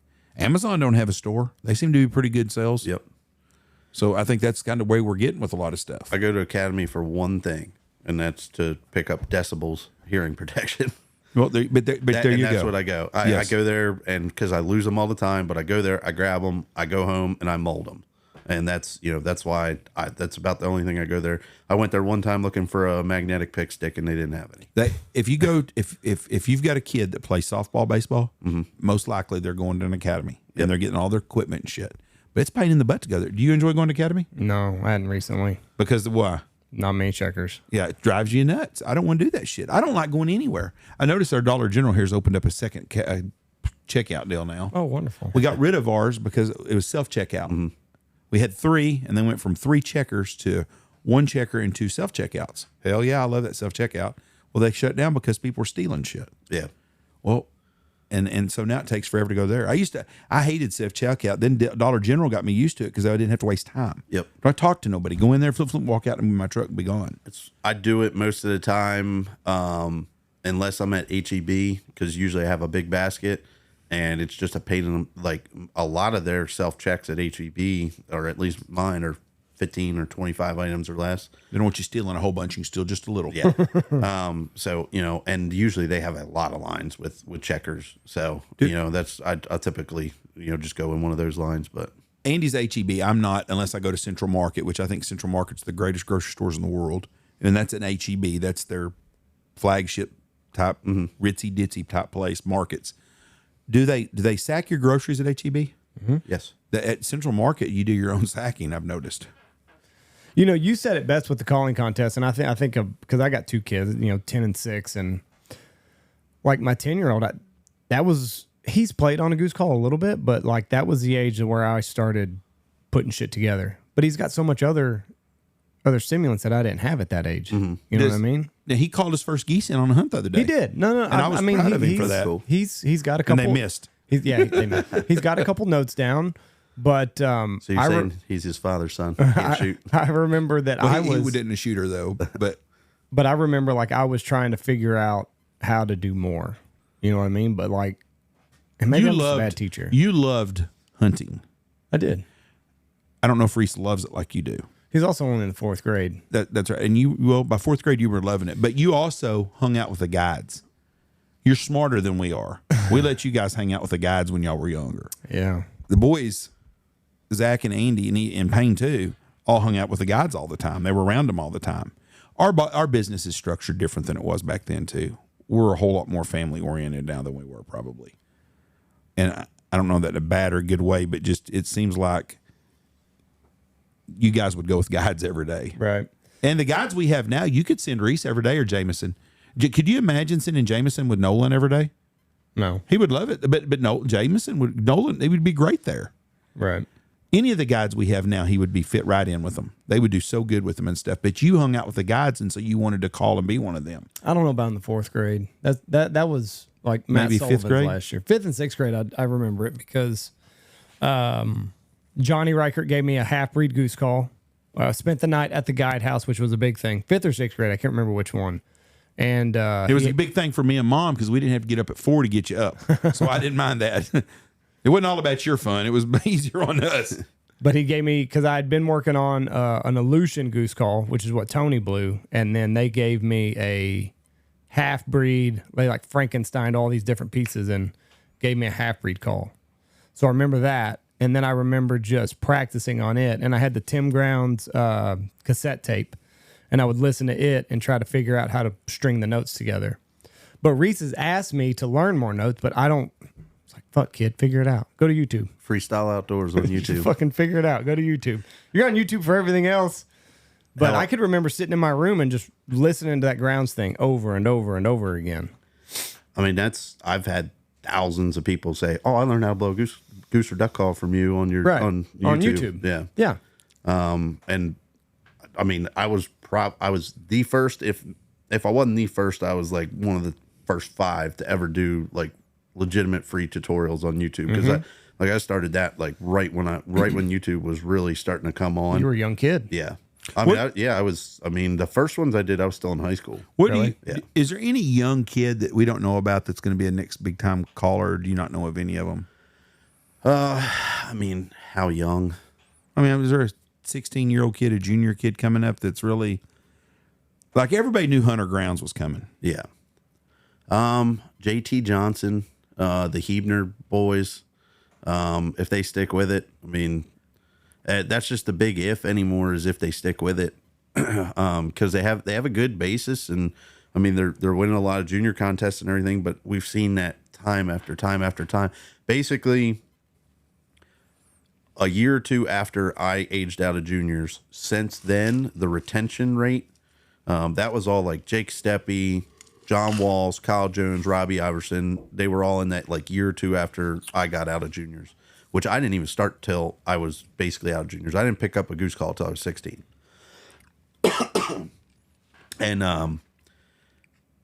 And basically after that time, the retention rate in the juniors has been basically nothing going into seniors, and really none of them have done much on like in the actual opens. I mean, Luke White, quite honestly, like if he would have stuck with it like he was when he was in the juniors, it's another one that would have been right up there in top 5 of worlds.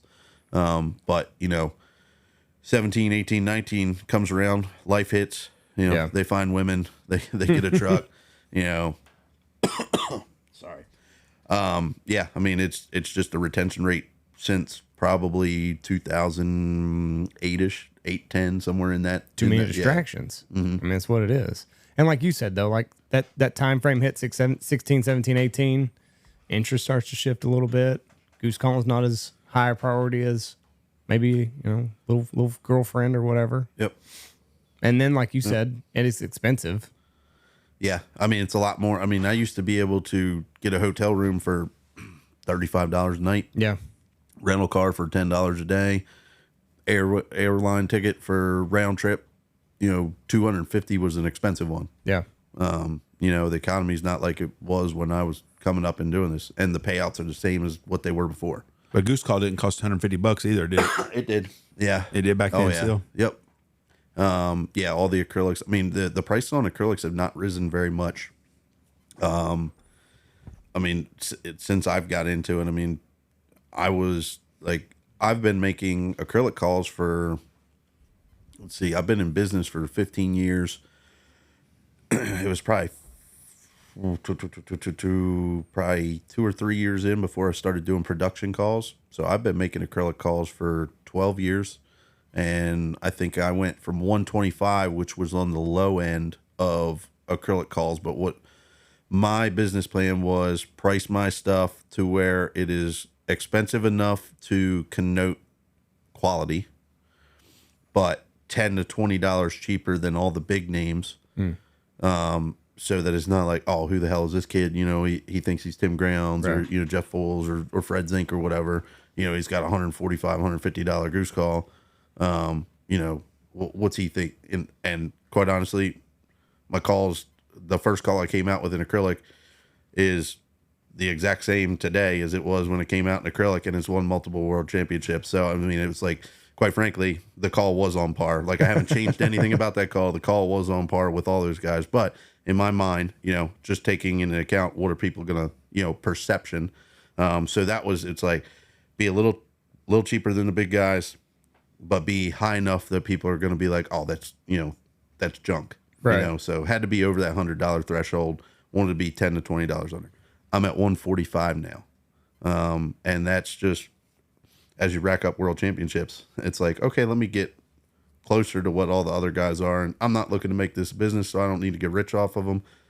You know, everybody pretty much now on goose calls is maybe up to 165, 170. So they've gone up basically the same I have over the last 15 years. But when I got in it, acrylic super mag, an acrylic straight meat Honker, acrylic SR1, they were all $150. The amazing thing about the whole call business in general is the way that people still buy calls. Mm-hmm.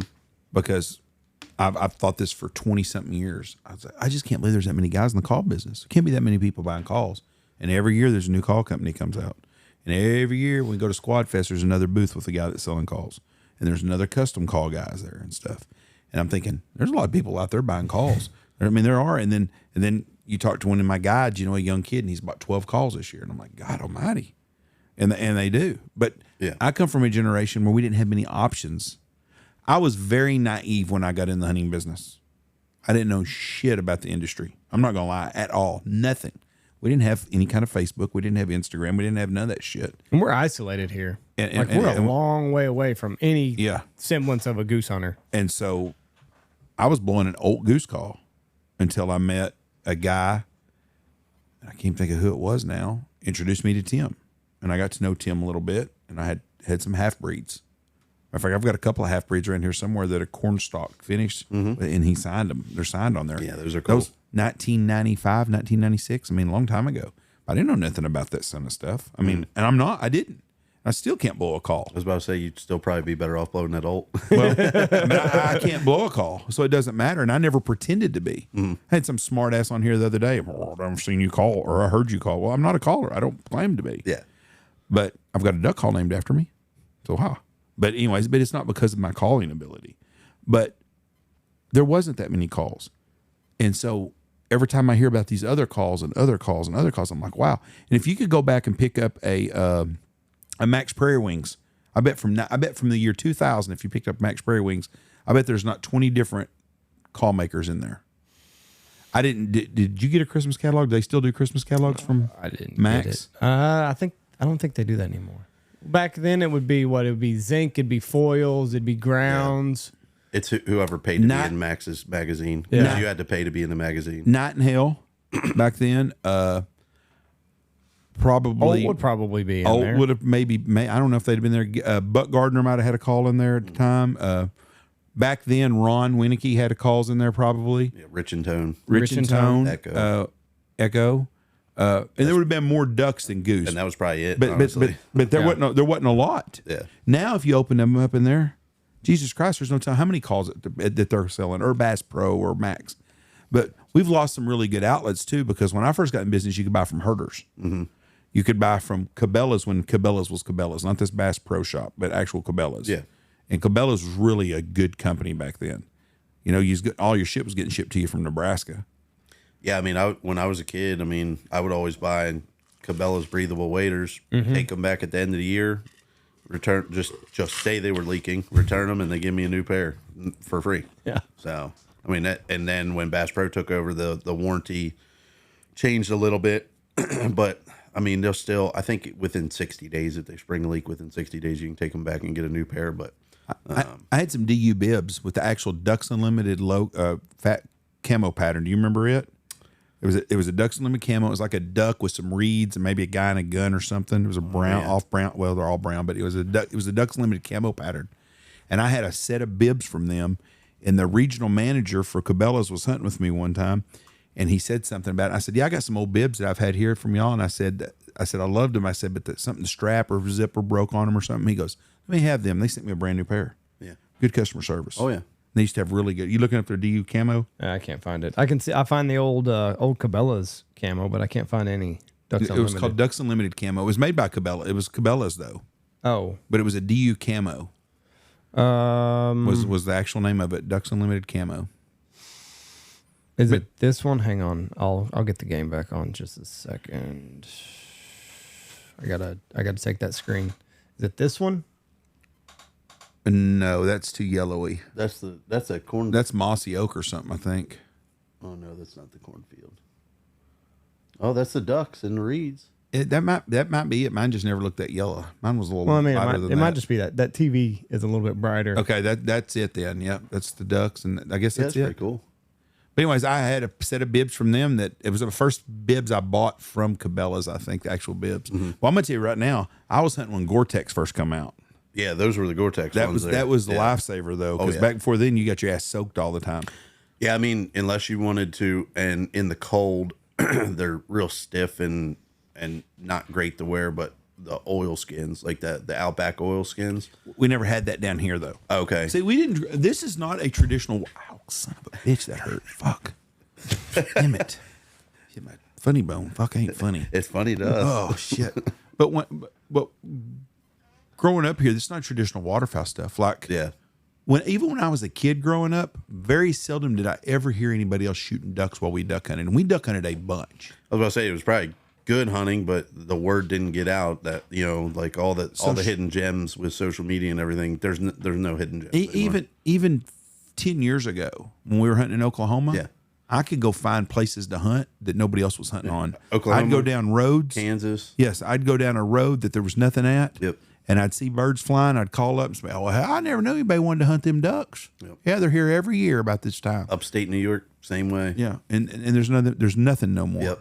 Just got ruined. That is- Upstate New York was probably the last hidden gem. That is some of the most beautiful areas up there. I've been fortunate enough to get to spend at least, I guess, 4 times. We've been to upstate New York 4 times, and everybody always told me, "Oh, you got to go to upstate New York. It's beautiful." We stayed around Sodas Point, back towards Rochester, and all along that Ontario, the St. Lawrence River and stuff. Absolutely beautiful. Then we got to go to St. Lawrence Island or St. Lawrence, the Thousand Islands, St. Lawrence Outfitters on the St. Lawrence. But the Thousand Islands is one of the prettiest places in America. If you've never been there and you'd like to travel and see different places in America, that's a place I highly recommend. At Alexandria Bay, beautiful. If I'd have won that money last night, that's where I would have had a house. In Thousand Islands? Yeah. Well, I would. I'd have fit right in with those rich people. Yeah, you'd have been an obnoxious Listen. asshole. Come on in, newest He is a bougie little bitch, though.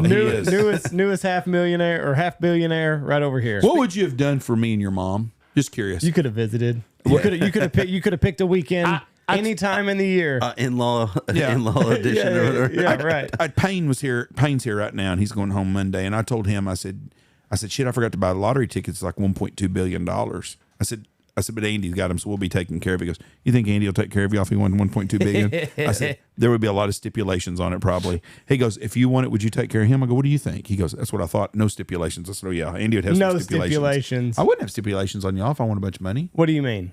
I would set up a big trust where y'all got to check every month. Oh, I would have given everybody. an equal $50,000. I would have.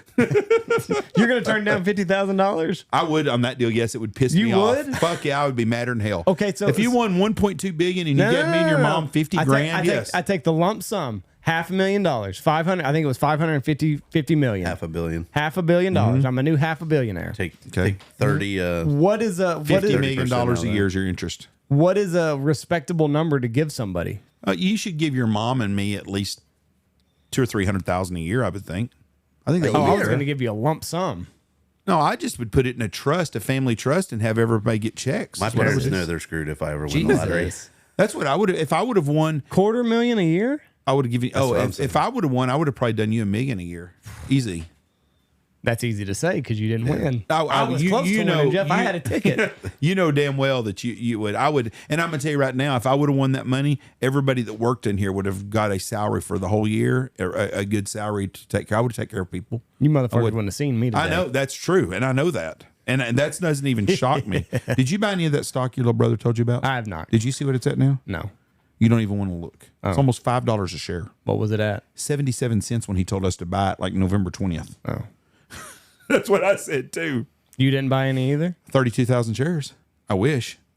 You did not buy any? No, I waited too long, and then it was up to $1.20 and you were like, when I oh, was going to this do is it. And I thought, well, fuck, I don't want to. And then You it just missed kept it? going up, and I thought, I don't want to jinx it for him. It's Buy some of it. $5.20 now. How high are they saying it's going to go? Payne thinks it's going to go to $20. Buy some. You're going to quadruple your money. Well, I think Bitcoin goes to $1 million. That would be 10 times my money. Go. You don't have any of that either. You're sitting on the fence. No, I just can't. I just have a hard time. You really think $200,000 a year? What is What if I would have just given? What if I would have given you and Mom $1 million bucks each? So that'd y'all be would $200,000 a year. Time we got interest on it every year. Invested $2 million. This is yours. Do what you want, but don't ask me for money again. You first of all, you wouldn't have said it like that because that would have been my rude. people would have said it Yeah, like your that. people. Because I would have people. That might. I mean. do you really think that me or your mom would ask you for money? No, this is a gift, I know, but do you think we would ask you for money though? Jeff. Do you think so? Do you think half the people in the NFL think they'll ever be in that position? Do you think if you was in the NFL, me and your mom would ask you for money? I don't know. We don't have that kind of money. So I mean, it's easy to say one way or the other. I bet if you called your wife right now and she said no, they would never ask us for money. $500 million makes people do goofy things, Jeff. I wouldn't ask you for money. Now I would be awful. I would have been really hurt if you would have come and offered me $50,000. It'd be awful condescending if you didn't give him any money. Yes, I'd have been thinking. No, you know what? I wouldn't want money. What would you want? It is money, but it's not like money. But a security for the rest of my life would have been nice for me. Oh, That's I'd what put I would you in do. the nicest home we could find. I wouldn't want a home, and I don't want to be put in a home. No, he's talking about putting you in. I don't want to be put in a home either. But I would if I won something like that, I would set up a trust, and I would include the people that work for me be getting a check, and my family would all get where none of them would have any financial worries again on that kind of money. But it would be, this is your check. This is what I would say. Listen, you're going to get a check for $20,000, $40,000, $50,000 a month, whatever you get. And that's what you're going to get. Now, the rest of it's going to be a family trust. We're going to buy properties for all of us. So you're saying the same thing that I said, just in a nicer way. You're getting what you get. This is what you get. That's what you're saying. Yes, but it wouldn't have been $50,000 total like you would have done me and Mom. $1 million each. Oh, $2 I would have million. But Here's you $1 million. Mom, here's you $1 million. Mazel tov. First of all, Go off. out of the three boys, you would not ask for money. No. You would not. And I know that. Now, I would give it to you and you would say no, but I would make sure, but your wife would let me give y'all money. I almost did in college. Yeah, and we didn't know that. But I would make sure you're taken care of. Your other brothers, though, would have asked for money. Yeah. Like if we would have won that lottery today, they would already be right now texting me a wish list of stuff that they think they need. You know, shit that they don't need. And but I know that. But I would take care of a lot of people if I won that kind of money. I would. I've had a great life, and I would like to have a great life until I die. But I want to make sure that everybody else around me is comfortable and not worries. And that's one thing that, the ladies that work for me, if you had that kind of money and I put them on a $50,000 a year, you're going to in a trust, but you get $54,000 a month. That's a life-changing thing for those people. Mm-hmm. And that's security. For the rest of her life, I would make sure they had that. They've been good to me, and I would be good to them. And I really would do that. I would help my church. But I also would be one to turn my phone off and shit and change shit. Because if you don't know me and you come asking for money, you ain't getting shit. Yeah. But I would keep everybody just comfortable enough not to bitch. But not so comfortable that they're like, I got it made. That's just, why just going to tote that line. That's why I think the trust is a good deal, because this is a check you get every year. You got plenty of money to live on. Here's the thing: do you live on $25,000 a month right now? No. And so if you got $25,000 a month, that's a damn good life. I think most people just piss it off. I shoot sporting clays. That wouldn't go very far. I'd take up shooting pigeons if I had $25K a month, though. but and that would be fine. That's your money. You do what you want with it. But you can live on that, and you can live a good life that way. Oh, yeah. And if you want to do more with it, invest your $25,000 to make more out of it. Or get a job, because I don't care what you're doing. You don't even have to work. You're getting your money. Put it all on Bitcoin. Whatever you want to do. That's another thing that company Payne told us has done a lot of. They put 90% of all their cash buying Bitcoin. They say it's going to that stock. So, anyways, that stock is KULR from telling everybody. Jeff, don't give out free stock tips. You can get in trouble. Cut that. Yeah, you can get in trouble. We'll be like the Hawk Tua girl. She wasn't doing stock tips. She had a meme coin. She had a meme coin and then told they were people to selling it. invest. Yeah, and instantly dumped all of She everything. owned a bunch of it. I don't. I mean, I'm not I don't own this company. If you don't take it out, I don't give a shit. Still, I told everybody I don't think you're supposed to. I told say everybody that. to buy silver about a year ago, and it's been pretty damn good. Yeah. That's a commodity. Okay. Like buying oil. Don't buy cotton right now if the cotton price keeps going down. Buy land. That's what you're supposed to say. Boy, it sure has gone up everywhere you go. What is the expensive sporting clay guns now? I mean, Parker, are they good guns? yeah, Parker's expensive, but nobody shoots them in competition. That's more of just a showpiece. What's the upland most hunting expensive gun you've seen out on the range? I've seen a Parker. What's that? How much? It was like a Parker 28 gauge side, but no, I'm sorry, it wasn't. I'm not Parker. Purdy. I'm sorry, Purdy, not Parker. Yeah, Purdy. I've seen a 28 gauge Purdy get the stock snapped in half on a sporting clay range. I don't know. Purdy ranges 80, 100 grand. Ooh. Yeah. I mean, stock, you can replace stock for $5,000. That's just a dick measuring thing, isn't it? Yes. That stock I $100,000. told you about September 1st was 20 cents a share. Well, That's Yes, almost it's $5 December now. 28th now. Yes, Andy, that's all it is. That's all I it could is. literally take a 870 and outshoot at any, not Yeah, but it's 'cause anybody, you but can most of the shoot. people. But that's what I'm saying. It's a dick measuring contest. It's all about Right. Here's what I have. That's like everybody gives me shit about my 692 stocks all taped up and everything. I was like, it's a tool. It does what I want to do. I was like, I don't ever want to have a pretty gun because I Right. don't want to worry about my gun. Yeah. It's a tool. I use it for what I use it for, which most of the time is attempting to break clays. And then every now and then shooting birds with it too. Yeah. I'm a decent shot. That's maybe above decent. I'm above average shot, and I like and I enjoy when I do shoot. And I've been shooting a 28 gauge. And for an older guy, that's the way to go. Oh yeah. Well, for a kid, that's the way to go. Oh, yes. Everybody wants to start kids out on 410. They don't pattern the same, do they? No, they're terrible. 410s, worst patterning gun out there. And you just have less pellets, and it gets frustrating. A 410 is essentially a master. It is like a expert's gauge. 28 gauge is the best patterning gun out there.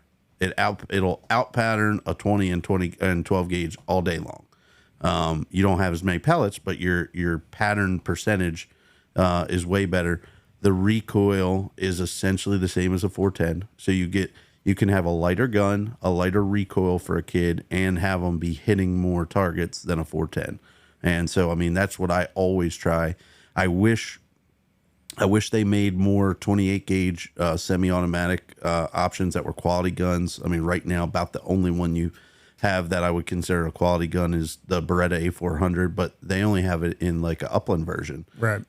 So it's a little bit lighter, but I mean, that's nice for a kid and everything. You can get a cut down stock or, have a custom stock made, save the old one for, save the stock. Have a shorter stock made, custom made or whatever, or buy an extra stock and have it cut down by a stock maker or something. You can get extra wood for A400 for like $600-700. I know because I just had to replace. I had to replace the stock because I broke the kick off one of my stocks. Needed a stock bad for that gun, so just bought an extra set of wood from Kohl's for it, and just I'll fix the kickoff on the old one, and then I have a second stock if anything ever goes wrong on this one. But Did you see what Logan Pike bought? what do you buy? He bought him a 4 gauge. A 4 gauge? Yes. Was it like a punt gun? Whatever 4 gauge is. It's a punt gun. I'm trying to ask him what It's a The mini. shell It's is a like mini this cannon. big. Yeah. The shell's this big on it. My father-in-law was telling me about the 410 though, because I had a 410 sitting like in a corner. Mm-hmm. He was like, "Are the boys shooting that?" And I was like, I took it out in case Jameson wanted to shoot because it's smaller and we don't have any 28 gauges that a 6-year-old can hold. Mm-hmm. But he was like, that was the worst thing that my dad ever did to me was make me learn on a 410. And the single shot 410s Yeah. kick like a mule. That's Yeah. the only Oh ones my we gosh. ever had. Yeah. Oh, they kick so bad, like worse than a 12 gauge. Yeah. So he was like, I would miss. And he's like, I've only got one shell. So I got to reload the damn thing. So he's like, he's like, it was the most frustrating thing ever. I had one shot. Let's put it this way. I shot a skeet shoot recently, which I do not shoot skeet. It was the first time I shot skeet in like 6 years. Shot a 95 on double, shot 100 straight on the 12 gauge, shot a 96 with a borrowed gun that didn't fit me at all on 28 gauge, and then but I got 100 to practice with that gun essentially on 28 gauge. Yeah. Put the 410 tubes in it, shot at 88, and didn't feel like I shot bad. and I mean, that just gets you a pat on the back in skeet. I mean, there's still people running 100 straights, but it's the 410 is the separator gauge in skeet. Because skeet shooters, they shoot all 4 gauges. So like I was weird in the fact that I shot everything except 20 gauge. Mm-hmm. Okay. But I'm also working the shoot too. So it's like I need to save some time. Right. Logan cannot find the name or the number on it, but it was made in the late 1800s. I said, does it kick like a mule? He said, metal butt plate. I don't even want to shoot it. Guess what a shell costs for a 4 gauge? $20. 20, I'll go 30. $85 for one shell. So I'm pretty sure there's 4 He's gauges. supposed to be sending you a picture of it to put up. I'm pretty sure they weren't meant to be shot on your shoulder. They were meant to be mounted to them on a gun. To a boat. Yeah. Like a punt gun. Yep. But, of course, Logan would buy something like that. Now, here's the thing. Logan, our friend's got a 4 gauge. He also has a fab arm, which no real hunter actually shoots a fab arm. Now, what I'm getting at is there's no way we can't all get together and someone's not going to try to shoot this gun. I'm not.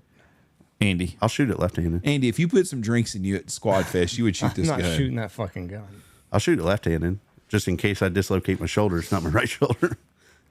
Oh, it's got to hurt like a son of a bitch. No, Monster. Okay, here. I got a video. Of a guy shooting a 4 gauge? Yeah.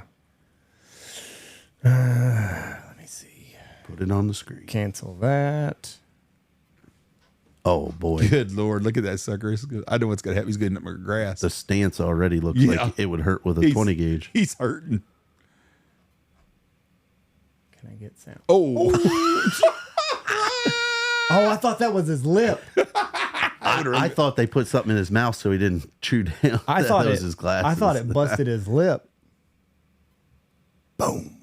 Oh, Knocked his glasses off. That's awesome. Jesus. Oh, I'm trying to get sound so we can. Look at That that says it's connected. 4-bore rifle. Holy cow. I don't know why. I don't know why we don't have sound, but anyway, Do the old man one. Let's see the old man shoot it right there. that doesn't look that big though. He probably takes it a lot better. Got that old man Got strength. that Yeah. old man strength. He got some redneck Look, strength. hammer gun too. Yeah. Oh, Oh, Jesus. no. Oh yeah, he didn't handle that. Oh no. Oh man. I had a little kid come up here one time and He's still hurting. and they were dove hunting, and little boy was like, he's like, he come up to me, he's like, Jeff, I got my daddy's 12 gauge. I'm gonna shoot, or my grandpa's 12 gauge. I'm gonna shoot it this year. I said, okay. Little kid. It's how to get in shape Whoop, fast. there it went. This Now it kid, works. this kid is like, he's built to like Reese. He's the thin kid, not a real heavy, thick kid. Probably about Reese's age, about 10. His dad goes, "You think you can shoot old Papa's gun? You go right ahead, boy." And we had old gonna throw some targets out here. Kid shot that freaking gun, and it was an old single shot, like H&R 12 gauge that weighs 7 pounds or something and kicks like a freaking mule. Wow, the fact that it weighed 7 pounds helped a little bit. It may not have been that much, but you know what I'm talking about. Yeah, The most single shot. they're heavier, yeah. And they kick like some bitch. And he shot that freaking gun and knocked him out. He wilted on the ground today. You okay? Oh, you shot Papa's gun. I think I'm gonna shoot my gun, Dad. Yeah, you got to think about it. So on those break action, there's nowhere for any of the pressure to go. Right. And those guns really weren't built for shooting a lot. They're built for shooting one shell at a time. So they didn't put in systems to mitigate recoil like on these competition guns. Usually, your competition guns tend to be a little bit heavier than like a field gun would. So if I had, say, a Beretta 686 Silver Pigeon, meant to be upland gun carried out, it's 6.5 pounds, something like that. My 692, which is built as a competition gun, and is not the heaviest that Beretta makes, it's at like 8.2 pounds. Then I added additional 8 ounces to it. So, I mean, my gun's like close to 9 pounds, somewhere right around there. And it helps mitigate recoil. Right. I had a kid last year before. He had his grandpa's 10 gauge, and it was a side by side. and somehow both barrels went off at the same time. And it was on a shot like straight above, so he had it on his collarbone already, and he was not, he got both triggers somehow. I don't know how he did it. It shot him back into his seat. It hit him so hard. I thought it broke his collarbone. Yeah. It doesn't necessarily have to hit both barrels at the same time. I mean, I've had my over and under, which is single trigger, double fire. What's wild was that semi-automatic double fire another day. Did you get what was wrong with it? I think it was a broken sear pin or sear spring. It was either a worn out sear, but the spring was broken and the plunger in there was broken. So I think it's the sear spring. I'm not a gunsmith. I half-ass stuff because I've been around, taking people's guns apart when they're not working and trying to get them back shooting. Yeah. But that's what it looked like when I pulled it apart. Spring fell out, broken in half, and the plunger fell out, broken in half. So it makes sense that it would be the sear spring to me, but I couldn't quite tell. And it's a gun that I'm not familiar with. So if he had 3 in there, would that third shell cycle in So there? the third never cycled. And I think what it was doing, and I have not tried 3 shells in it, but I think what it was doing was bang, bang, and it was throwing one up on the recoil of that one. And then because it didn't have time to fully go in the battery, I think it was letting enough pressure out that it wasn't cycling the third one in. Right. I think it's the only reason why he wasn't going pop, pop, pop. I mean, I've tested it twice in the field. Yeah. And both times I went one trigger pull, pop. Yeah. Whoa. It almost like a fan fire. I've never seen that I mean, before. I'm slapping the trigger and letting it go as fast as I can, like trying not to trap the trigger. Because sometimes if you trap the trigger, it'll do it. But it was just pop, pop every single time. Went and took that. So we took it all apart. That spring fell out. And I was like, oh, maybe it was catching something in there. Went through 2 light loads in it. Pop, pop. And I was like, I said, oh, it needs that spring to keep it from double fire. And that's what's going on. There's your parlay for the day for you and Blake to lose money on. It's too hard for me to get him money. Let me ask you a question. How have we met it's hard to get him money? He's in Nebraska now. I'm here. It was a cash deal, Jeff. Out of y'all's cash deal, did y'all ever win? There was a time I didn't have to pay him. One time you didn't have to pay him. Yeah. Okay. Parlays are sucker bets. They're fun. I'm in the middle of a seven leg parlay right now that I got 3 legs, 1 already on it. How much did you put down on it? That's the thing about parlays. You don't got to put that much money. I'll bet you $20 you don't win his parlay. No doubt. Don't even know what it is. No, I'm not going to do that. You stole me 20 from the other day. You're already halfway there, Andy. Yeah. Almost halfway there. 3 out of 7. Yeah. A little shy. Do you want me to tell you what the parlay is and see if you'll take his bet? Yeah. I would like to hear this myself. Does the bet still stand? Can I still put? How much am I going to win? Do I get the same odd that he's going to get? 20 to whatever. Let me hear what they are. Okay. All right, let's see. Boom, boom, boom. So I'm on. It's basically like a Prize Picks type deal. My risk is 1,000. It pays out 6,821. So basically, say 7 times. So you're gonna pay him $140 if I hit this? Tell me what they are. No. That was a 7, man. We're not doing 7 because you've already won 3. This is 7 last leg. 4. This is 7 leg. Well, I know, but I lied. I've only won 2. Okay, so and they were heavy favorites. So there's 5 games left. Yep. Okay, because what do you got here? All favorites. Okay. So I didn't go out on too much of a limb. So I already got the Ravens and Chargers. Okay. And this is all money line, no spreads. Okay. Los Angeles beat their Cardinals. That could be one I could lose right Who there. is it now? Rams, Cardinals. Okay, Rams, Cardinals. And you took Arizona? No, I took the Rams. Okay. Yep, which, I mean, they're a minus 315 favorite. Okay. Tampa Bay over the Panthers, which there's another one. Panthers have been playing well lately. That's a minus 445 favorite. Bills over the Jets. They're a minus 575 favorite. Dolphins over the Browns. They're minus 335. Jameis is not playing. The kid from Cal is Dorian Peoples Green or whatever his name is. Dorian Thompson. DTR. Dorian Thompson Robinson. Yeah, whatever his name is. Yeah. So I think the Dolphins win that one pretty handily, even though it's going to be cold. It'll be the first game. But Tua might not be playing. You got a deal, Jeff. Tua might not be playing. I'm listening to the other and ones. then Detroit over the 49ers, which they're only a minus 195 favorite. They're the smallest favorite out of that whole 7, and they're playing a team with a bad record. I'll tell you what I'll do. I'll bet you 20 that you owe me against 100. What does that mean? That means if you win, you get 100. If you lose, you owe me 40. because you already owe me 20. I don't owe you $20. You did bet me $20, and No, you I lost did it. not. Everybody heard it. Nobody heard it. Yes, it did. Nolan and me were in the truck. We Nope. saw a flock of ducks, and he said, "I bet you won't see them tomorrow." We And I didn't said, see 'em.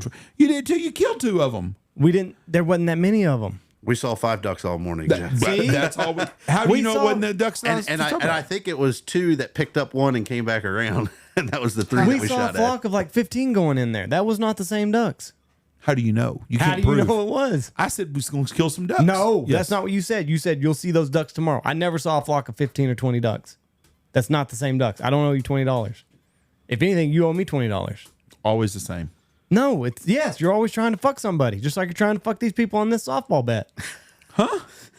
Trying to screw nobody on softball bet. You He said were I couldn't. too. I hit a softball. Yeah, and you were going to dink one back, and you were going to call that a hit. If I hadn't What spoken is the up. definition of hit? A fair ball. Okay, well, I bet I can hit the ball fair. He was going to pop it up, and I was going to grab it and 100% be he like, was. "Give me my $100." That's hitting the ball. No, it's not. You said I don't think you can hit the ball. Like if Nolan Ryan said, "I'll bet you $1,000 you can't hit the ball." I did say I was going to strike you out. In Yes, slow you pitch did. Softball. A foul tip, that counts as a hit? Hitting the ball. That's making I never contact. said That's not hitting I'm gonna it. have hit the ball. We ain't got fucking 9 fielders anyway, so You don't have to. It's a one-off deal. Doesn't matter. You ain't going to hit it far enough that I can't grab it anyways. $100. I said I was going to strike you out, but you start with a 1-1 count and two fouls on the third strike. Did you ever you're play out. in a 3-2 tournament? 3-2 tournament? Yeah, that suck. It's a full Or a count. 2-2 tournament? 3 home runs and you're out. No. It's the count is It's, the 3-2. it's, a count. full, 3-2. it's a full count. Full count when you go to the plate. So you're either walking or hitting the ball. Yeah, so we would always play, it's like 3 and out. So 3 home runs on your team, and then every home run's an out. After that, I've been in tournaments like Yeah. that because you get guys like Tony used to be able to hit a home run every time he hit the ball. Well, it wasn't no good. I mean, you could play in a tournament. yeah, but you save them. Yeah, Yeah, I mean, it's like you save, and I got in there tricking one time, and it's like, all right, I think I had bases loaded. I was like, all right, freaking just line drive right over the shortstop's head, freaking crush this thing, and it just backspins its way. And I'm like, God damn. I mean, as soon as I hit it, I freaking started walking in with my head down. And they're like, oh, nice time to accidentally hit a home run. I was like, I didn't mean to. I was just trying to hit a nice hard line drive. And But yeah, nailed there's it a on lot one of too those where you can only hit 2 or 3 home runs, and that was it for your team. I played a whole league. We had a men's league that I was driving 45 minutes every week to go play, 45 minutes an hour, and the whole league was like that. Yes. That was where I did it. They were all matching the ball every game. But it's if they didn't have rules like that, the score would be 38-37 in inning number 2. Everybody's taking it yard. I mean, that's kind of how our co-ed league was. I mean, at the normal scores were 18-24, something like that. So no, I don't owe you $20, but I will do the $20 on this parlay. 20-100. 20 to 100. I'll take that money. We're already a quarter of the way there. Shanahan just. You're made going to me- do the same fucking thing. I'm going to do the same thing to you that Blake does when he bet on Texas the other day. What? Before the Texas-Georgia game, the second one, he's like, I bet on Texas. I'm like, son of a bitch. I go, why'd you jinx us? Huh? I said, Blake, you lose at everything. Don't bet on the Horns. Bet on somebody else. I said, you guaranteed a loss by you betting on them. That's the easiest $100 I've made in a long time. Okay. And he's the one that figured it all out, not me. I just had to The piggyback. first week of the season, I hit a 8-leg parlay, and I've been basically running off of that for the rest of the season. See? I've hit a couple 3-leggers, but now my hit rate's at like 10% on parlays. That's 9 more than Blake. So I'm That is true. I'm attached to it. very true. I'm attached to a winner here. So when we were doing our That's not more than Blake. when we were doing our the pick'em leagues, and I was in them, I just didn't have time to do it this year. I would always, every single week, I would make a goof parlay, do 16-leg parlay, or however many games we're playing that week. I would take all my picks from the pick'em league and put them in there. And 1 week I was 15-1. I was like, ah. I mean, it's like at $1 to make like $2,000. I need Who's something this? Who's this chick on the NFL speaking? I hadn't seen her. She's a pretty good looking gal. That's their sideline reporter. Back it up just a second. Can you do that? I think so. I hadn't seen her. It's damn sure not Jenny Taft. No, she's on Fox. This is NFL Network. Wasn't Christian Ponder's wife, and she on one of these networks? That might be her because it's a good looking lady. No, that's not. I don't. Melanie Melanie Collins. Pretty lady. Never heard of her. She's got a little bit of horse fat in her lips, but other than that, she's pretty good looking. It's all right. There was my wife was telling me about this. There was like a lady on Real Housewives or whatever, and like she had so many injections, like now it's like leaching out of her, basically. Yeah. And like now her face is all sunk in. She looks worse than Pam Anderson now, but well, Pam does not look good, which is something to say. All right, we gotta get out of here. It's almost 4:00. We gotta go scouting. That's there's something interesting that I got a quick question for you while he's trying to remember that. Yep. You got any of those Sherpa line scout boots from Shen yet? I don't. I just got the regular scout boots. Figured a bougie bitch like you would. They're very nice. It's too warm. You have them? Yeah, they sent me 2 pair. You don't have any. I don't have. I figured they'd be too hot. It'd be too hot here. Well, I figured he would. When it comes to cold weather, he'd probably be kind of a prima donna. Andy's pretty tough about that shit. I'm not though, because I don't want my truck. Heat Cold shower every morning. I'm immune to it. I was trying to come up with a word that was more respectful. I have pussy. Bougie bitch. No, than pussy about being called prima donna. I have their wax jacket. Yeah, and I'm gonna tell you right now, you need to be cold to wear that sucker. I love wax cotton, wax canvas, and it's just that one. I was like, do I really want to bite the bullet on this price tag right now? The coats are nice. Yeah, I looked at them when I went to Stuttgart. They're very, very, very nice, but they are it's got to be cold to wear it. Yeah, I'm going to tell y'all something real quick before we get. It's a did you know, but this is not did you know, but it's a pretty interesting deal. The China's dam, that Three Gorges Dam they have, is 180 meters high and 2,300 meters long, 7,720 feet long. It's the largest hydroelectric dam in the world and had a measurable impact on Earth's rotation due to the massive amount of water it displaces. Huh. It creates a reservoir with a surface area of a staggering 400 square miles, and the reservoir extends upstream from the dam 370 miles. By holding back more than 39 trillion kilograms of water in its reservoir, the dam shifts a significant amount of mass on the Earth. They say it's slowed the Earth's clock by 0.06 microseconds, whatever that is. Has changed the Earth's rotation since it held that back with that water. That's crazy. I never would have thought that man could make something that could do something to affect the rotation of the Earth.